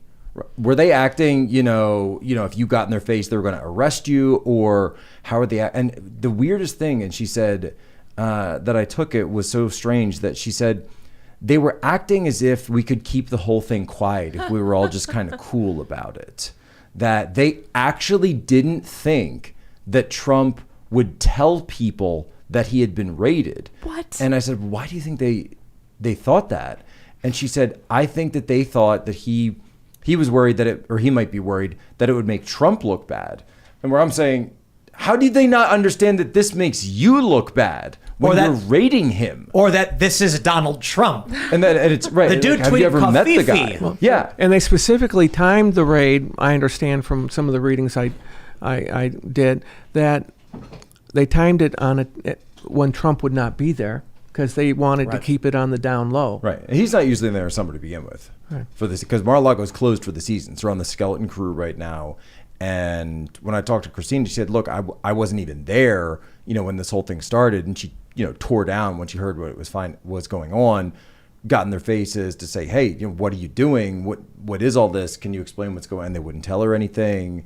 And we've seen the search warrant, and it was, you know, completely perfunctory. And we, of course, over at Human Events Daily, with the first outlet to, you know, blah, blah, blah, and all that. So the DOJ is blocking the affidavit right now. So the DOJ has said, now think about this. Merrick Garland came up 2 days later and said, we will let the information known to the American people. He said that at his press conference. And his at the press conference, of course, though, his argument was basically that, hey, I'm the government, you can trust me. And then a couple days later, by the way, immediately after that, when he walked off the stage, that's when we got the leak about the nukes. So somebody pops that out right after he gets off stage about nuclear weapons, which is just immediately gone. There's been a bunch of rumors that have been flying since then. Is it about Ukraine? Is it about, the Iran deal? It's, whatever. And they're now fighting to keep the affidavit under seal because they're saying that if the affidavit becomes out, it will injure their investigation. And you'd think that if he were trying to be serious about this, and Jonathan Turley had a piece up today, which I thought he was being a little squishy with it, but I agree with part of it, where he said, look, if this guy was trying to be fair, he'd at least say you can release parts of it. Yeah. That you could release something to just alleviate, like the pressure valve, just alleviate a little bit of the pressure, let off some of the pressure. Look, there were some documents. We were worried about the security of it. It had some. So Derek, for example, one of the theories that myself and other as a prior Navy intelligence officer, one of the theories that we had was, could he have PDBs, declassified copies of a PDB? What's a PDB? So Presidential's Daily Brief, President's Daily Brief. So a PDB, he might have it because he wants a certain portion of it, but depending on the format it's in, you might have all sorts of CIA reporting in there, code word stuff, special access who knows, right? You could have a ton of stuff in there that would be better served if it were secured elsewhere, right? So what kind of stuff would be in a PDB? Well, it could be discussions about North Korean nuclear capabilities, right? Or the discussions or the thinking of North Korea, which we only Moscow. have because maybe we have a source in Kim Jong-un's palace or inside the Kremlin, and if you read the report, you might know that because of the access. The only way someone could have this level of information, and and Kim Jong-un over breakfast on Wednesday said but this. The problem with that is on the PDBs is the PD books are controlled. They go in and they are returned and they're numbered. Right. So, but I really think that one of the things that they had down there were the Russia hoax documents from the CIA showing CIA and FBI culpability. There were numerous investigations. Director Radcliffe, former DNI director, Radcliffe has talked about this. I think that's probably one of the things that they would have had down there because he ordered those to be declassified. The fact that DOJ did not go through with the process over there for further dissemination of these documents as declassified doesn't make those documents any less. So you're talking about the underlying Spygate documents, the original documents that started the entire operation that became Russiagate, that became the dossier, everything else. We're talking about the original electronic communications and everything else that was pulled during. And this, when you were in working with Nunes, you worked with Kash Patel and so many other, and the late great Rich Higgins, by the way. For example, the investigation of what CIA was actually doing and the evidence that they looked at to come up with a conclusion that Russia wanted Trump to win in the 2016 election. There's tremendous documentation there that shows malfeasance and culpability. They cherry-picked information to get to a conclusion, and the overwhelming amount of evidence that pointed in another direction was put on the cutting room floor. That type of laydown is what Director Radcliffe had. It's damning of the Central Intelligence Agency and of the FBI. You know for a fact that they had that information? Yes. Did you see it? I worked on that project. And then so they would have like on a thumb drive, just copies of the emails and stuff and all the. No, it was all paper copies. So, but that's weird to me that they would have like a paper copy of it and that's it. If it burns on fire, you never see it again. I mean, that's very Inspector Gadget. No, we had it in a vault at the CIA headquarters. There are other copies. So, tremendous amount of work, hundreds and hundreds and hundreds of hours of work by many people to go through all of the intelligence that was available to the Central Intelligence Agency that they neglected to include. And it was information that was not consistent with the narrative that John Brennan and the Director of National Intelligence, Clapper, wanted to portray to the president in the fall of 2016 about Russia wanting Trump to win. Was that How come Trump didn't fire everybody? It's a good question. We brought in Dan Coates to be the Director of National Intelligence, and you wound up with the CIA Director Pompeo. A lot of this evidence was provided to Director Pompeo and to the Deputy Director, Haspel, and they decided to do nothing with that information about what CIA had done to politicize their intelligence. Hey, Derek, last time I checked, and maybe you can refresh my memory, who was the station chief? So a lot of this was done in London, right? Correct. So who was the CIA station chief? Now, any human operation that's conducted overseas must be signed off with the purview and authorization of the CIA station chief for that country. That's how it works. So whoever was working with Christopher Steele, whatever FBI, Bruce Orr and Nellie and all this stuff in the UK had to be signed off by the London station chief. Who was the London station chief during all this? Gina Haspel, who became the deputy director of the CIA, who also decided not to do anything. And then director of CIA, Gina Haspel. So it's how all these people wind up still popping up. Peter Strzok's wife is leading the investigation for the Securities Exchange Commission about the Trump Media Group. Wow. Okay. How does Lisa Monaco wind up leading the investigation of Trump right now? Deep state. It's it's not even that deep anymore. It's the in-your-face state. Yeah. They don't care. They just don't care anymore. Well, I think they're losing, and I think they know they're losing. And I'm not saying, I often talk about this country destabilizing. Trump said something terrible will happen unless we lower these temperatures. I think all that's true, but I think the reason the temperature is heating up is because the bureaucratic state, the administrative state, knows they are failing. They have lost cohesion, and they are going to be removed very quickly. Donald Trump was going to fire everybody. He's planning on running, and then immediately, the reporting is he's going to fire everybody once again, and I'd love to see it. I'm down for DeSantis or anybody else, but I'm kind of like, maybe the first thing we do is let's say you buy a new company, you come in, you clean house, you say, okay, this company's crooked, it's corrupt, these employees aren't working, but we got a good base here, so we're going to fire all these people, keep the good ones, very few of them, and then we're going to start rehiring and rebuilding this thing. But I'd love to see part of why there's tension is because there's this lack of vision by leadership in this country. There's maybe not no plan, but how often do you see someone in an established form of government come out and tell you about their excited plans for the future? And get people riled up to yes, we can change the world. We can start terraforming Earth. But where's the real change proposals from Donald? I didn't see what do you much. Mean? Where's he talking about fusion, for the love of God, fusion power or space travel? That's just something he's talked about space travel quite a bit. A little bit. He started Space Force. He started Space Force, and he wants to go to Mars. He wants a base on the moon to bring us to Mars. Could have done more on nuclear. Sure. Yeah, could have done more. But okay, so maybe some Agreed. people are. What were you going to say something? Well, I was going to say that President Trump looked for new ideas, and he wanted to execute a reinvention of the Pentagon, taking a good look at how we do healthcare in this country. But when you have 4,000 political appointees and you don't get most of your people through the Senate or into the lower positions, and the ones that you are getting are people like Director Wray. The establishment provided him as, this guy's vetted, he's good, he's reliable. And look what we get when we get Director Wray. He's part of the Rhino class. There you go. When they were talking about climate change, and then I think Donald Trump was I never heard him be let's fix it. It was more that's not as big of a problem as you're making it out to be, kind of. I don't want to be too hard on Don because he had a big job.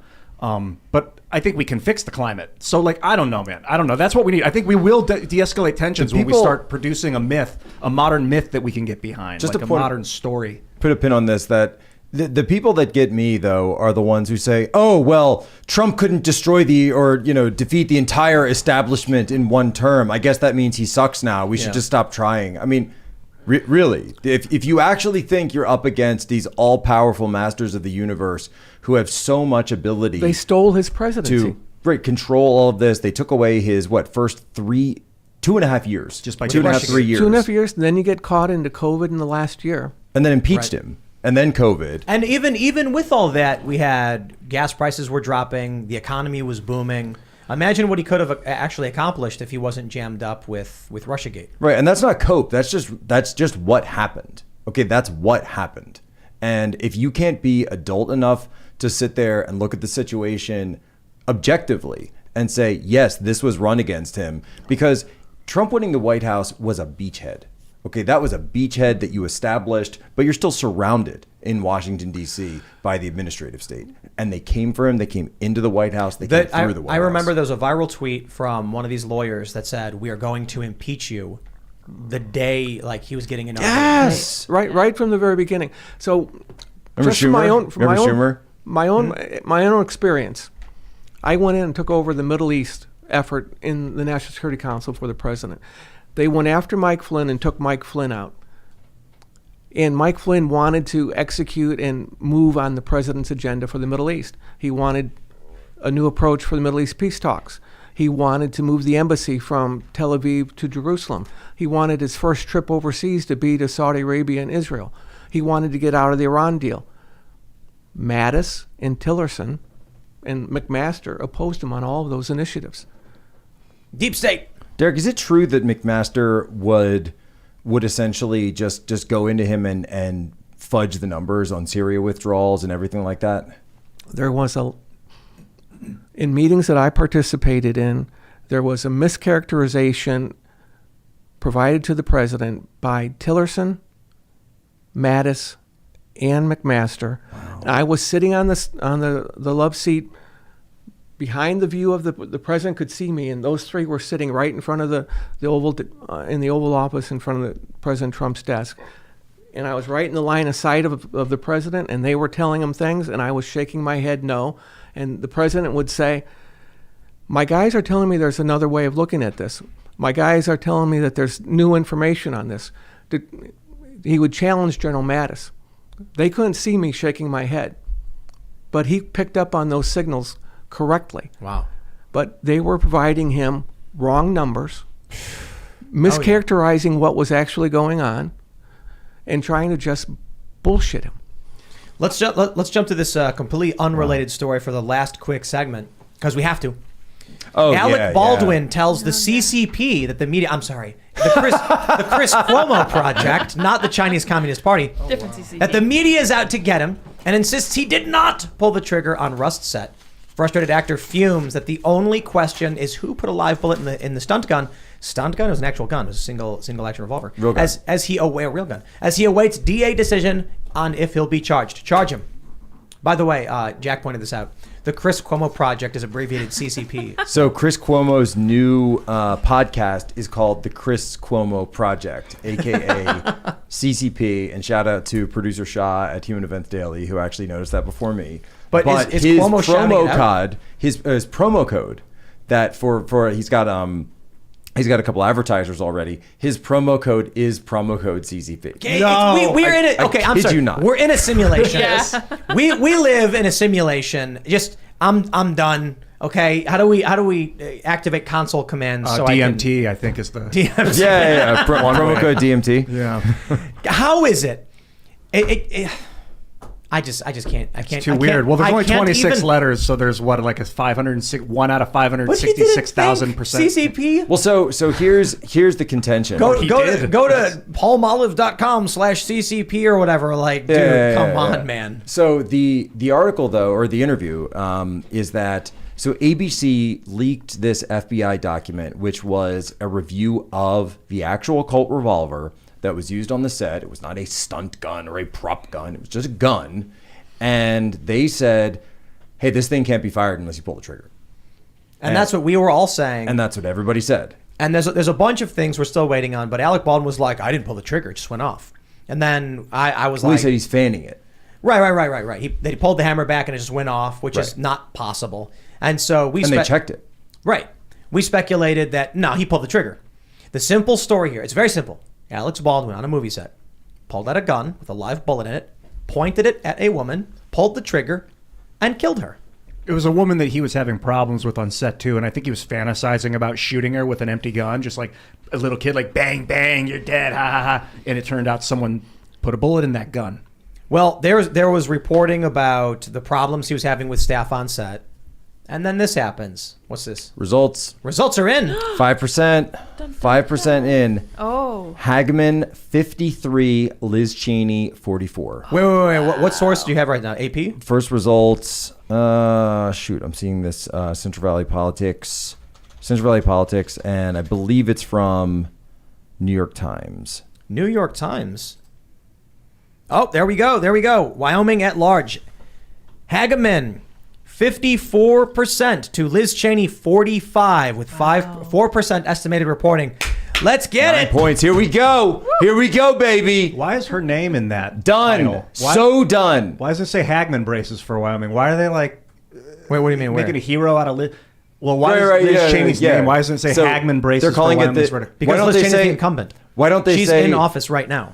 No, but I get what he's saying. He's Yeah, saying, why that's doesn't it say propaganda. Wyoming voters choose their representative? Yeah, right. Well, because they got to run an angle. And so the angle is that Liz Cheney is their great avatar, and she's being destroyed by this upstart grassroots MAGA Republican. This is shocking. Grable with 59%. It's the Democrat. I have no idea. No I idea don't who care. that is. Yeah. So I'd be interesting to see if they have details. Okay, so only little bits in so far. I saw the tweet. 3,486 so far for Hageman. Liz Cheney with 2,906. I almost can't believe it, to be honest. And the Keep in good mind, it's news, Wyoming. There's not going to be a lot of votes. the good news Right. is that's Cheney's best district. Is it? I'm just kidding. I don't Probably. no, it's an at large. Right. Yeah, at large. Yeah. Oh, that's right. It's the whole state. Yeah. There's one district. Yeah. It's No, just, district, but I'm talking about the precincts that are reporting. Oh, really? Yeah. Yeah. Shout out to Right. Anthony Well, Bouchard. no, we do oh, have- there we we go. do have by county. It's Casper. So that's Casper. And I imagine Cheyenne would probably be her best. Yep. Cheyenne is it's already looking good if outside of Cheyenne. Cheney's- Huge early lead for Hagman. Huge. It's like 1,000. It's not even 1,000. It's 500. It's 580. it's almost a 10-point lead. So the votes just Yeah. closed. When do you They're think that they'll be- tabulating. It's coming in now. What do you so- think? Like 3 days until the total count? Well, no. Well, yeah. So now we have because He's it's not wrong, It's but not it's kinda election wrong. day anymore. It's now Yeah. it's election week, and then it's election We month, need some and then space and it's some time to calculate the votes. Feelings, yeah. We're going to wait for the mail-in ballots to get Yeah, in yes. and count them next and week. then 3 a.m. rolls around. So, but technically, it should be done by 3 a.m., right? Isn't that the way these votes? Well, I they still come love- in? Technically, 8 p.m. and they're yeah, done. sooner than that. France has it done in like 5 hours. Yeah. Not even the whole country. Yep, And 66 million votes, something like that. I still love the what is it, the LA County with the signatures. Have you seen this? That they yeah, Gascon. 200,000, That Gascon yeah. they struck 200,000 signatures from his petition, which just coincidentally happened to be put him right under the threshold for a recall. Well, so here's That the thing. really bothers Something me. like Yeah. 80 or 90,000 were not registered voters, and that should be very easy to actually verify. Right. So they a bunch were like not registered voters or duplicates. They argued the bulk, I think, were duplicates and unregistered voters. That's like 2/7. I mean, that's like 20. What percent? Let's That's fact like check it. 38% of the freaking votes came in were nullified. If you extrapolate that out, signatures though. So this is the different thing. You get a petition, you walk around, you go, hey, we're gonna sign a petition. They say sure. They sign it. They fill out their information. I think 200,000 is a lot. it's a lot of relative votes. There were only 760,000 tallied, and 200 of them were not accepted. I mean, if you So we call can the verify United this. States government, if there's a big election, you get 150 million votes. These aren't votes. These aren't votes. Okay, there's a difference between someone going to a polling place, being handed a vote with their name on it, filling it out, and then handing it to a precinct, captain or whatever that puts it in the box and certifies it, and someone on the street walking up and saying, sign this. So I can understand that signatures would get disqualified, but I'm saying we can check this one easily. Decision Desk is calling it. No, what? How? Yeah. It says right here. How? Why? And Decision. I'm Wow. right here. So why so early? Okay, Go to Decision Desk because they're I would looking- love to call it right now. That'd be so fun. Decision Desk is calling it. Ladies right there. and gentlemen, Decision Desk HQ projects Harriet Hageman is the winner of the Republican nomination for Wyoming's at-large U.S. House Congressional District. She has defeated Rep. Liz Cheney. Decision made 9:27 p.m. So what's the Thug Life Jack with the extremism symbol. what's the value of decision? So is Decision Desk like notoriously accurate or something? This is like typically the most accurate, the official source. Decision Desk comes out and says it, and people usually roll with it. This is the verified decision desk saying it right there. You heard it, ladies and gentlemen. Et ne nos inductas in tentationem, sed libera nos a malo. Amen. Oh yeah, you just went Yes. to Rome. Jack just went to the Vatican. We did. We were talking Yeah, about I it did. before the I show. did, yeah. I got a tweet. Woo! I got a tweet. We're tweeting. Yeah, let's go. Cheney down. Yes. Cheney down. God is good. Whenever I see a picture of her, she looks really upset, really miserable, sad, like she's frowning, looks unhappy. Dynasty down. Yes. The Oh, end thank of a God. dynasty. Too early to Time's gonna- celebrate? Cheney. Well, I'm just is, thinking we were talking about elections and how long it takes and validating signatures and things like that. And we just had a primary here in Maryland, and they give in Maryland 10 days for mail-in ballots to be received and counted. So we had an election day, and they counted the walk-in early voting because you have early voting, and those get counted in a batch. So you get those results sometime that evening, and then they count people who voted in person on that day. And you got those late in the day, and then you have to wait for the counts of the mail-in ballots, which they do 2 or 3 days later, and then any ballots that come in later, they get counted the following week, and then provisional ballots. Okay, let's just accept that right now Dave Wasserman and Cook Political Reports are confirming. are calling that's it. great. So I get it, but let us have this. Oh, 1 yeah. minute. Why One- 1 minute, just to be Why happy so, and with 5% in? Why so early? They might Because have they been can see doing the some polling, projections. or they might have been doing some polling Yeah, ahead of time. Exit polls, things Exit but, polls. and then they may have access to data that hasn't been published yet. Like the AP reporters get access to stuff. They probably have seen data just come in, and with Casper, the precinct that they already have, they're probably like, yep, that's completely in line with what we have. There's no possible way Liz Cheney is going to win if she's down 10 right away. I didn't even know who she was. Who was that? until You said 2 Cook years ago. Politicals also got it? Cook Political Report. So Dave Wasserman, and he's kind of famous. I mean, he's kind of a glorified refresher as Richard. If you haven't had Richard Bowers on, you got to get him on. He's One. fantastic. I love Rich. I can't believe they called it so quickly. This guy's a glorified refresher, but he does the whole like I've seen enough. Right. those I've tweets. seen You've always enough. seen those. Yeah. So if Decision Desk and Cook Political are saying it would be very insane if they reversed that decision later on. yeah, those guys they're generally pretty conservative with this actually. Yeah. And Election Wizard, shout out to Election Wizard. He called it actually before both of them. He's known for being a little bit ahead of the grain on this. I'd like to give a round of applause to everybody. I think Liz Cheney is just so awful, and Democrats should There be you go. cheering Good this, day. right? right. All the left, Rachel Maddow, everyone who was against the Iraq War. I bet they're all They're tweeting all like, cheering "This is right the now." end of America." That was funny. There was a tweet from one Democrat guy, and he was like, "If Liz Cheney loses her primary, it's the end of the Republican Party." And it's like, no one believes you care about the Republican Party. I want to save it. Like, if anything, everyone assumes the opposite of what you say is true. Liz Cheney, you're fired. Now we got to look. Boom. We got to look to Alaska.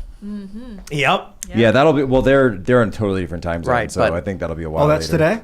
Yeah, Alaska's today. Kelly Shabaka. Now, because Alaska has a runoff included in addition to the ranked choice, so they're saying that it's That's if crazy. neither get 50%, then it goes to the top two to go to a runoff. That'll be Murkowski and Shabaka most likely. I want to see the ranked choice tallies, if possible, from the Alaska thing, because I don't just want to see what the final answer was. I want to see the process of how it got to whoever is going to win on that, because I'm really fascinated with ranked choice voting. I think there's a future. It is for interesting. Oh my gosh, Andrew Closter. Liz Cheney just collapsed faster than Kabul. Wow. Oh my God. I mean, it's.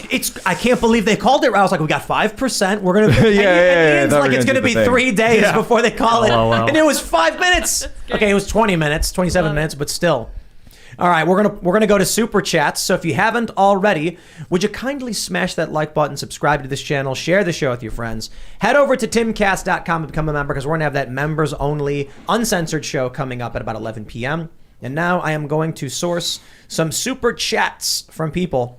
And of course, we go by the super chats that started at the beginning of the show. So there's going to be a lot of people who at the time of the super chat didn't realize Liz Cheney has lost. All right. Jacob Tolbert says, great show. tonight. First super chat. Does anyone else feel like Order 66 is about to be enacted? Was that you? Is that from Star Wars? No. Order 66 is about to be enacted.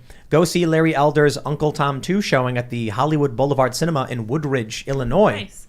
August 25th. Oh, very cool. Sweet. That's when he's like, cool. do it. And then all the Jedi turn on each other and start slaying other Jedi. Is that what it is? I don't know. Liz, all the clones. well, here's the thing, though, because Liz Cheney is now the fourth Republican who voted for Trump's impeachment that has lost, that is now out of office. I think that's the end of it. And how many resigned? And yeah, I think you'd four. have to, I think four. Two of them won. I'm pretty sure. We did a report. Nancy at Mace, Timcast. I know, got in, even though she's a Fed, and she is a Fed. Check me out on that. And she definitely lied about that Antifa thing, by the way. And One other person won. There's one more. I can't remember. I who it can't was. remember. Raymond G. Stanley Jr. says, nice first Cast Castle vlog. I knew IRL was scripted. That's right. We have the first Cast Castle. It's episode 0. It's just the promo introduction. The goal is to do a weekly 22-minute pseudo vlog sitcom style show. And Jack's in it. Yeah, so this was... It's a great bit. It was a harrowing journey for me in the lead up to this, and we're only really catching the end of it. And I'm using my alarm bell to keep everyone at bay while I was able to actually secure the scripts for the next season of Timcast IRL from Mar-a-Lago before the feds were able to get in there. That's what they were really after. I was tipped off. We got them out just before the FBI rolled in. Oh, I didn't know you were in there before. That's awesome. Well, I mean, we didn't reveal it. You took a lot of wind tonight. on the way up here delivering those too. Yeah, and with your little bell on your bike with your little wagon carrying scripts for Timcast IRL. If you wanna know what Jack's talking there was about. a warp field. There was a warp field involved. Yeah, that's great. Oh, so you are vibrational. So energy I'm not going to ruin the joke because we just launched the promo episode. People could be like, "What is he talking about?" But if you want to understand what the references he's making, check out timcast.com, Cast Castle, and we're just going to be engaging in shenanigans. And then I will mention too, Freedomistan is probably going to be complete in a couple months. The framing of the new building is going up, and the Freedomistan channel is going to be action sports and more in that direction. Cast Castle is going to be more silly and fun stuff. All right, let's see. The Almighty Truffle says, hey, Tim, I got a Pokemon card I'd like to send you that I think you'd get a kick out of. Is it Tim Pole? Kick out of me and the wife were wondering, how can we? I'm not sure anymore. We had to stop taking mail because, for obvious reasons. But there's a Pokemon called Tim Pole. TIM? I think it's TYMPOL. Yeah, It is? so. Yeah. And it's got wearing headphones. Yeah, and a little beanie thing. And it's got similar Oh, it's colors pretty to cute. our style of colors. Pretty cute. Yeah. Yeah, it's very weird. That's weird. All right. Actually, that reminds me. Before I go, I don't have it on me right now, but I'll just say it since we're on air.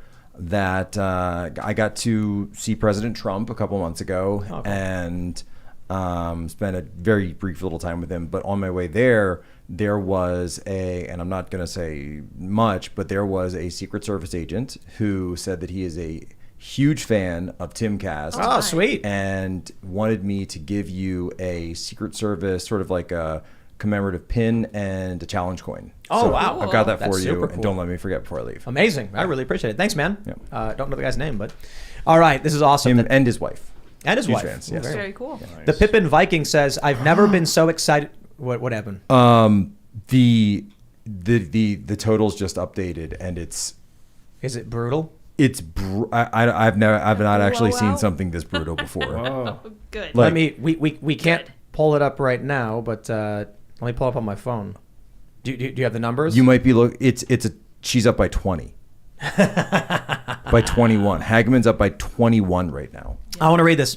So early on in the show, before we got the good news, the title of it is Liz Cheney Defeat Watch Party.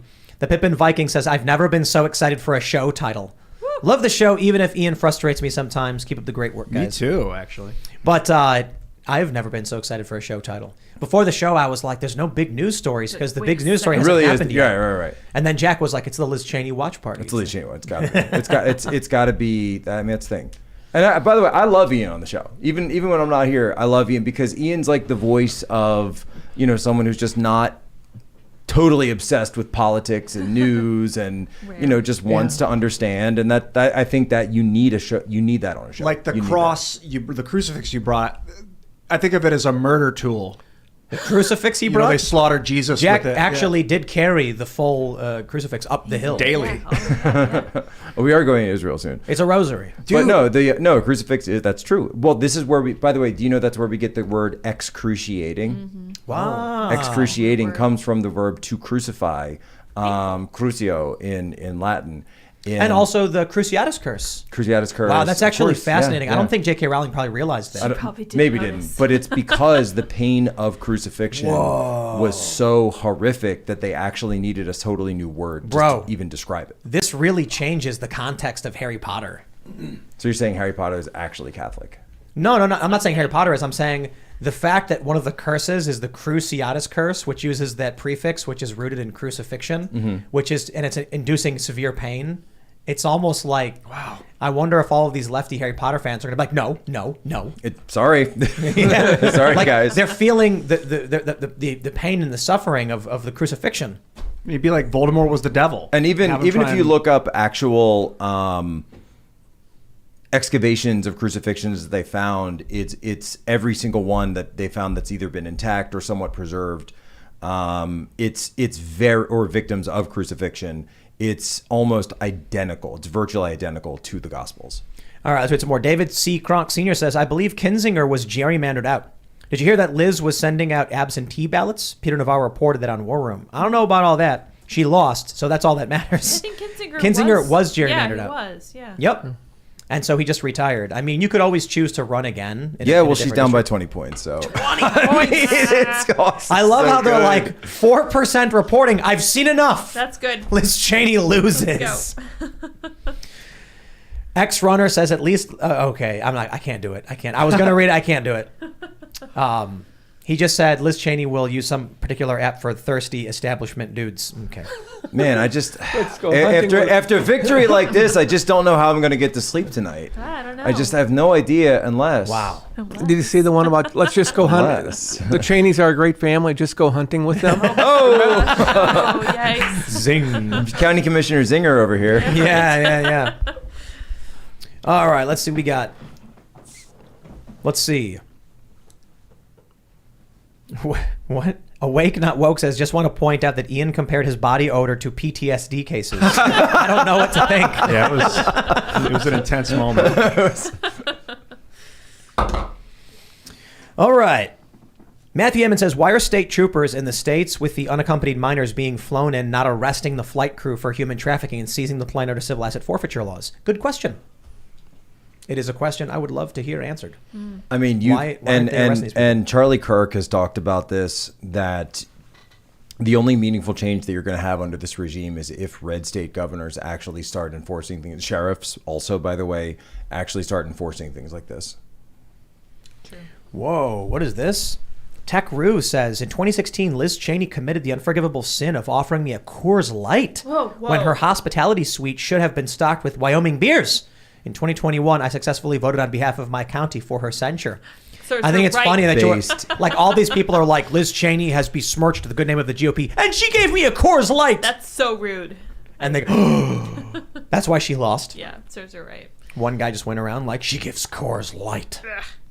What's a good Wyoming beer? Does anybody know? I don't know. I would love to Craft get beer some like craft, you know? 16 years sober. Wrong guy to ask. Yeah. Did you drink heavily before that? No, and I never did the program or any of that, but I just gave it up. Yeah. But shout out to all the friends of Bill out there. Honk Goes the Dynamite says, who wants my copy of Dick Cheney's book? It's signed. Oh. Really? Burn it. Just burn it. Wow. The number keeps going down. It's now 6135. Wow. That's why they called it, because they were it's going to hurt. This is a blow.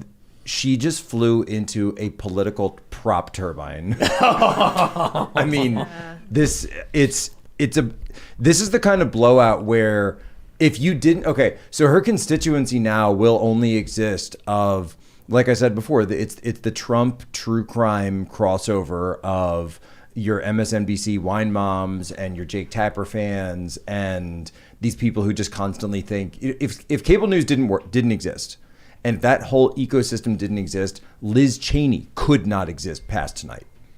Wow, it's amazing. Period. There's no constituency for this. Dapper McStash says, proud subscriber, Tim, I haven't heard anyone mention China's housing bubble and alleged imminent marketing collapse due to the Ponzi scheme scandal with companies like Evergrande. Are you following it? Yeah, Evergrande is the layman of China. However, because the CCP already has so much bank ownership, they already own the banks. They are the banks. That they were able to leverage that and sort of expand the bubble while minimizing the risk and mitigating the risk as much as they can. I want to dedicate this super chat from Kevin Clark to Ian. He said, in the members only last night, you said we'd have to start flying the French flag. I guess you forgot Biden flew it when he pulled out of Afghanistan. Ooh. Oh, brutal. That was a double smack. Yeah, that was a good one. That was a good one. Bravo. For, being unprepared of the Nazis. Yeah, that was a good one. What was it? The Maginot Line? Is that what it's called? The Maginot Line. Yeah, that was and they were like, the Germans will never get through this. And they just like go around. But the Ardennes forest, they didn't build defenses through the forest because they thought it was impenetrable, but the Panzer tanks went right through it. Wow, man. I just got a text from Richard Barris. Good. I love you, Rich. Yeah. He just said, no, it's even worse. He just said the results that we're getting in right now, this is just the early votes out of Casper. That the election day voting hasn't even come in yet, and that apparently the Casper area has an early vote. So that's the early votes stuff tend we're to be seeing. Democrat.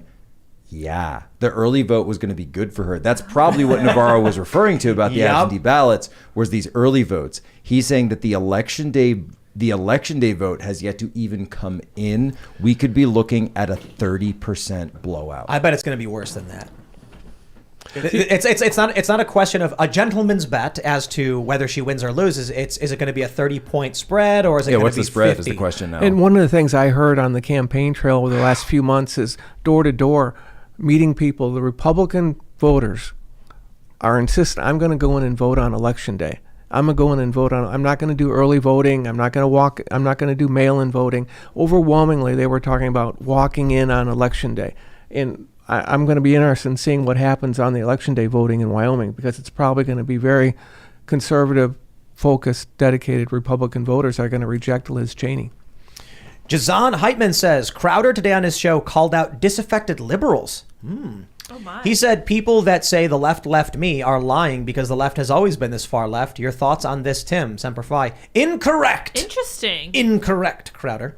I mean, look, when Naomi Wolf is coming out, she's been like, what's happening? This is crazy. But I'll tell you outright, during Occupy Wall Street, we had a contingent of black bloc leftists that we typically would just refer to as Antifa these days. During Occupy Wall Street, you had a small group of people wearing all black that wanted to go around and throw bottles. They said, respect the diversity of tactics.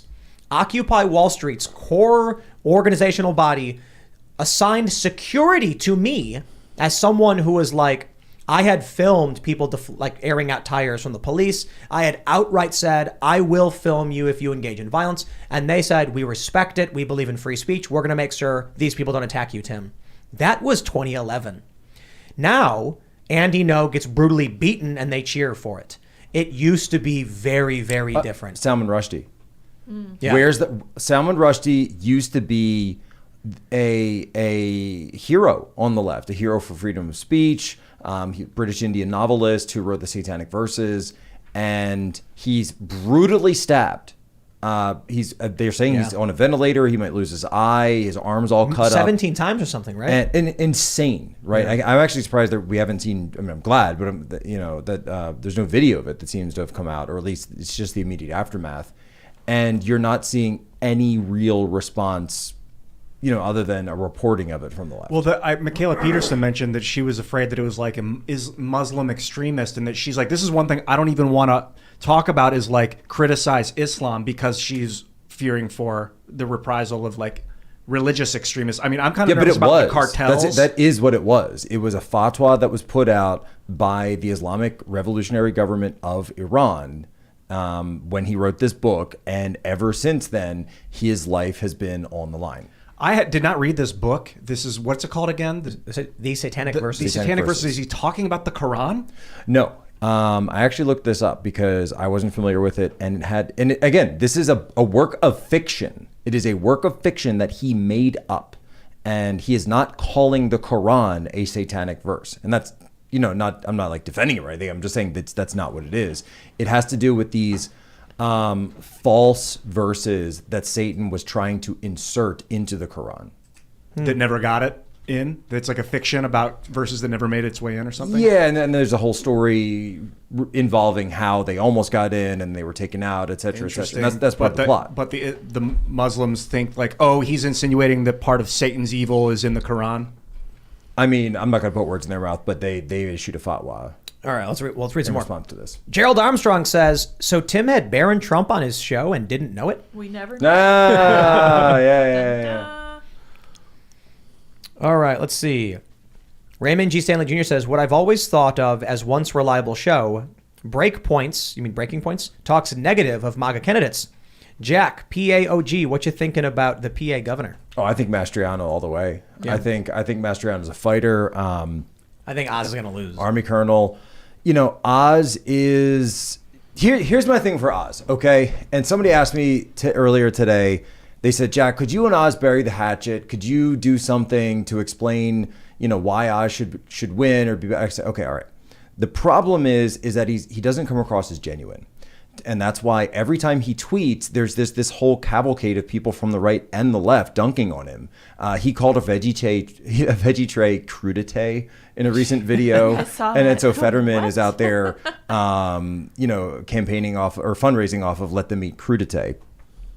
And so I thought a funny video of this could be, hey, maybe it's me and Oz and we're going to get lunch or something, and you do the video, and he's got to, just kind of lean into it a little bit and say, okay, Oz, so, just so you know, around here we call it a hoagie. All right, this is a hoagie. It's not a, what do you mean, Jack? Isn't it sub? No, man. Around here we call it hoagie. Why do y'all call it that? Let me stop you right there. You don't say y'all, you say yous. Yous guys call it a hoagie. That's what we say in Philly is yous. But then you got to Pittsburgh and they say yins. Yins, why do they say that? Because that's what they say. Well, what about Central PA? Central PA, you call them whatever they want. And then at the very end, you got to, and then he says something like, of course, working on this, like I work on my Tim Pool scripts, that, he would say, he'd say, well, what do I got to do? What I got to do? And I said, well, Oz, just to be fair, a lot of people have a problem with the fact they say you're not from PA, and you got to overcome that. Not from PA. What do you say? And then he's sitting there, and maybe he chews a bite of the hoagie or a cheesesteak, if you want to get actually I would say hoagie. Don't do the cheesesteak thing because everybody assumes you're going to do a cheesesteak. Don't do that. And then say something. You know what? It's true. I'm not from here. I wasn't born here. I didn't grow up here. But, and this is the key part. Then you say, but I met a girl from here, and I fell in love with her. And then I fell in love with the state. So he said Wegner's?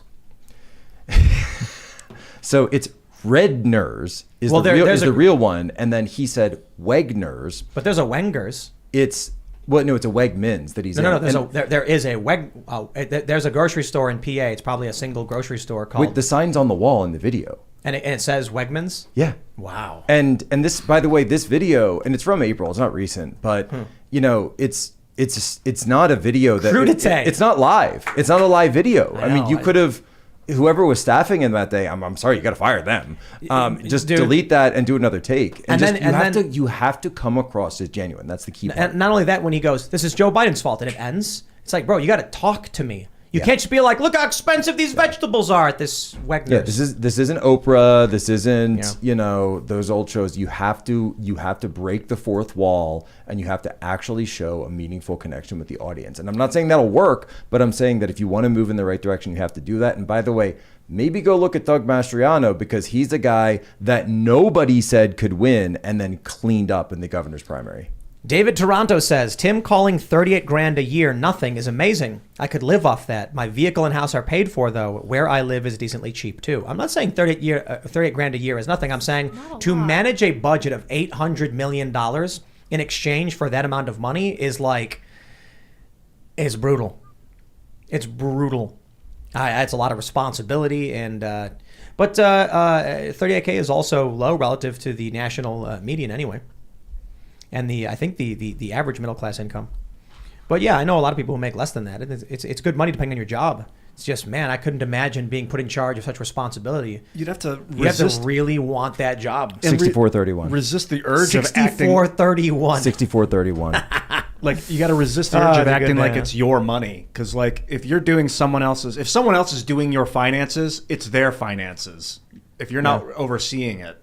So like that's a big. This is why in responsibility. Singapore that Lee Kuan Yew said that so public servants in Singapore actually make fair market value, and the idea is that he wanted to compete with your top level financial jobs or what today would be like a tech job. So he wanted to compete with that. So he actually pays them enormous salaries because he wants top talent. Is it just me or does it smell like pizza? It does smell Yeah, like somebody pizza. cooking. Somebody's Making me making hungry. pizza or something. I think I know. I've been somebody's sitting the whole time. I'm like, Making me hungry. Yeah. Giordano's or 25 something. minutes, yeah. By the way, where's 25 the minutes. food? Where's the food? Yeah, I know. We should have Pizza. a tray of crudettes out. Yeah. Where's the crudité? Where's the crudité? Crudité, yeah. We should have better prepared for the celebration. We really Agreed. should have. Vinry Saltori says, nothing to say. Love the show and keep up the outstanding work. Big super chat. Really appreciate it. All right. I'm going to read it because it deserves to be read. Chaser says, Liz Cheney losing has left me speechless. Like Michael Knowles' book, Speechless, Controlling Words, Controlling Minds. It's amazing how that meme is going to keep Still. getting book sales for Michael Knowles Amazing. forever. God bless him. I'm never going to get tired of that. But if I do get tired, I'll need the best night's sleep You of the whole too. wide world with mypillow.com promo code Poso. Too. Ghost Crusader says, $50 says Liz Cheney becomes the new female Republican talking head on The View. Yes, that makes sense. I actually think the best thing you did was writing "Buy Pillow" on the notepad and putting it behind you. That was one of my favorite ones. Yeah. Buy pillow. Buy Pillow. Buy pillow. Just buy the pillow and the horror will end. Okay. They would go to mypillow.com. Just buy the pillow, okay, guys? Just buy the pillow. It's a great pillow. It's not that hard. A very good thing. This is the guy that started it, by the way. It was all. How did you Derek. get involved? How did you touch your first pillow? I guess is the most He had no idea. All right. I could go into Maybe the on the story, after but show. yeah, after the show. After the show. 65-31. Oh my gosh. 34 points. This is painful. 34. It's going to be It's amazing. currently We'll track it in the 34 after show, points. too. Holy Closer than I wow. thought it was going to be. Closer. Who's the 31? Yeah, seriously. Who are these? Those are the 31? crossover Democrats. Yeah, those are the crossovers. Yeah, Amazing. exactly. All right. JG says, hey, everyone, I love the show. Tim, do you think civil war will prevent hot conflict with China? Or can war with China be another unifying event, creating a common enemy like 9/11? I don't really know, man. I don't know, to be honest. I think if there is a global conflict, the U.S. will probably just split. War with China is not a good idea. We don't want that. No, we don't want civil war either. But a lot of people thought that COVID would unite the country. Yeah, no way. Well, Quite it the made opposite. everybody crazy, so we have that in common. Ladies and gentlemen, if you haven't already, would you kindly smash that like button, subscribe to this channel, share the show with your friends. Big news. So what we're doing with Cast Castle, which is the first episode went up. We got Jack Posobiec in it. I believe we may have some other special guests in it. We are going to be putting together like a weekly vlog, but it's semi-fictional vlog. So it's like there's going to be real behind-the-scenes stuff, obviously. But the idea is just to make like a funny, silly vlog with skits like we were doing back when Seamus was here. And then we're trying to ramp it up. It used to be daily, but that's an impossible schedule. And it was just, we ran out of money to operate it. So we tried to switch the model. But the first episode is up at timcast.com. And you can check that one out.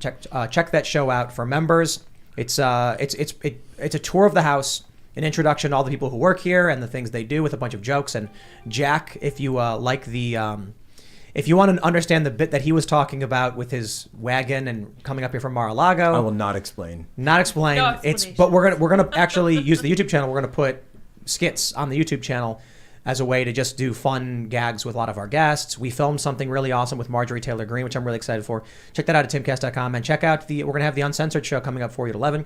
Smash the like button, subscribe to the channel. You can follow the show at Timcast IRL. You can follow me at Timcast. Jack, do you want to shout anything out? Yeah, we still got the Human Events Daily Show now on Real America's Voice every night, 10 p.m. So we are, we fill that gap, by the way, between when this show ends and the Uncensored show starts. So when you're not watching this, you go over, you watch Human Events Daily on Real America's Voice. You check that out. We are powered by Turning Point USA. Turning Point USA just announced, by the way, that the America Fest tickets are on sale, Phoenix, Arizona, this December. I can't talk too much about all of these special guests and immersive experiences that will go on there. But if you go to tpsa.com, you check it out.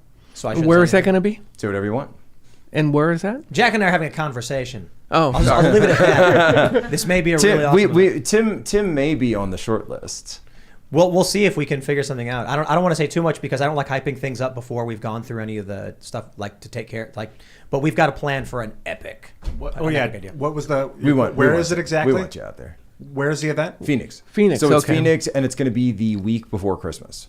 Oh, yeah. Sounds like a Arizona's great nice. vacation. And we're expecting, last year I think we had 12,000 last year. This year we're looking at 15. Wow. Yeah. All at once, sitting in that one room. Yeah. Oh man, this is gonna be awesome. No, not just sitting. They're going to be partying. Partying. Swinging Sounds from good the to me. ceiling. Swinging from the ceiling. Yeah, they do. It's a good time to be out there too in Phoenix. So if you're going to be in Phoenix, you might as well go in December. You want to shout anything out, Derek? No, I was thinking I went to Arizona State University. I like the state, and it'd be a good getaway for me and my wife. Yeah. Let's do it. Do it. Week before Christmas. I'm into it. I love the sound of it. Hey, guys, great to see you both, always. You can follow. Did you want your social media? You said people could follow you on Truth Social at Derek Harvey. Derek Harvey on Truth Social or votederekharvey.com. And you can follow me at iancrossland.net. Get through to my social medias from there. Much love. I will see you later. Thank you guys all very much for tuning in with us as we celebrate the downfall of anti-Trumpism. At least the beginning of it. Hopefully the start of a red wave. You guys can follow me on twitterandminds.com at sourpetchlets as well as sourpetchlets.me. This is just the beginning. Yes. The midterms are coming. It's just August, and we're already getting the big good news. We've gotten a bunch of great news throughout the primaries. Trump's record on endorsements is very well, despite sometimes it being Dr. Oz. But I'm really excited for November, so it should be fun. Thanks for hanging out, and we will see you all over at timcast.com. Bye, guys.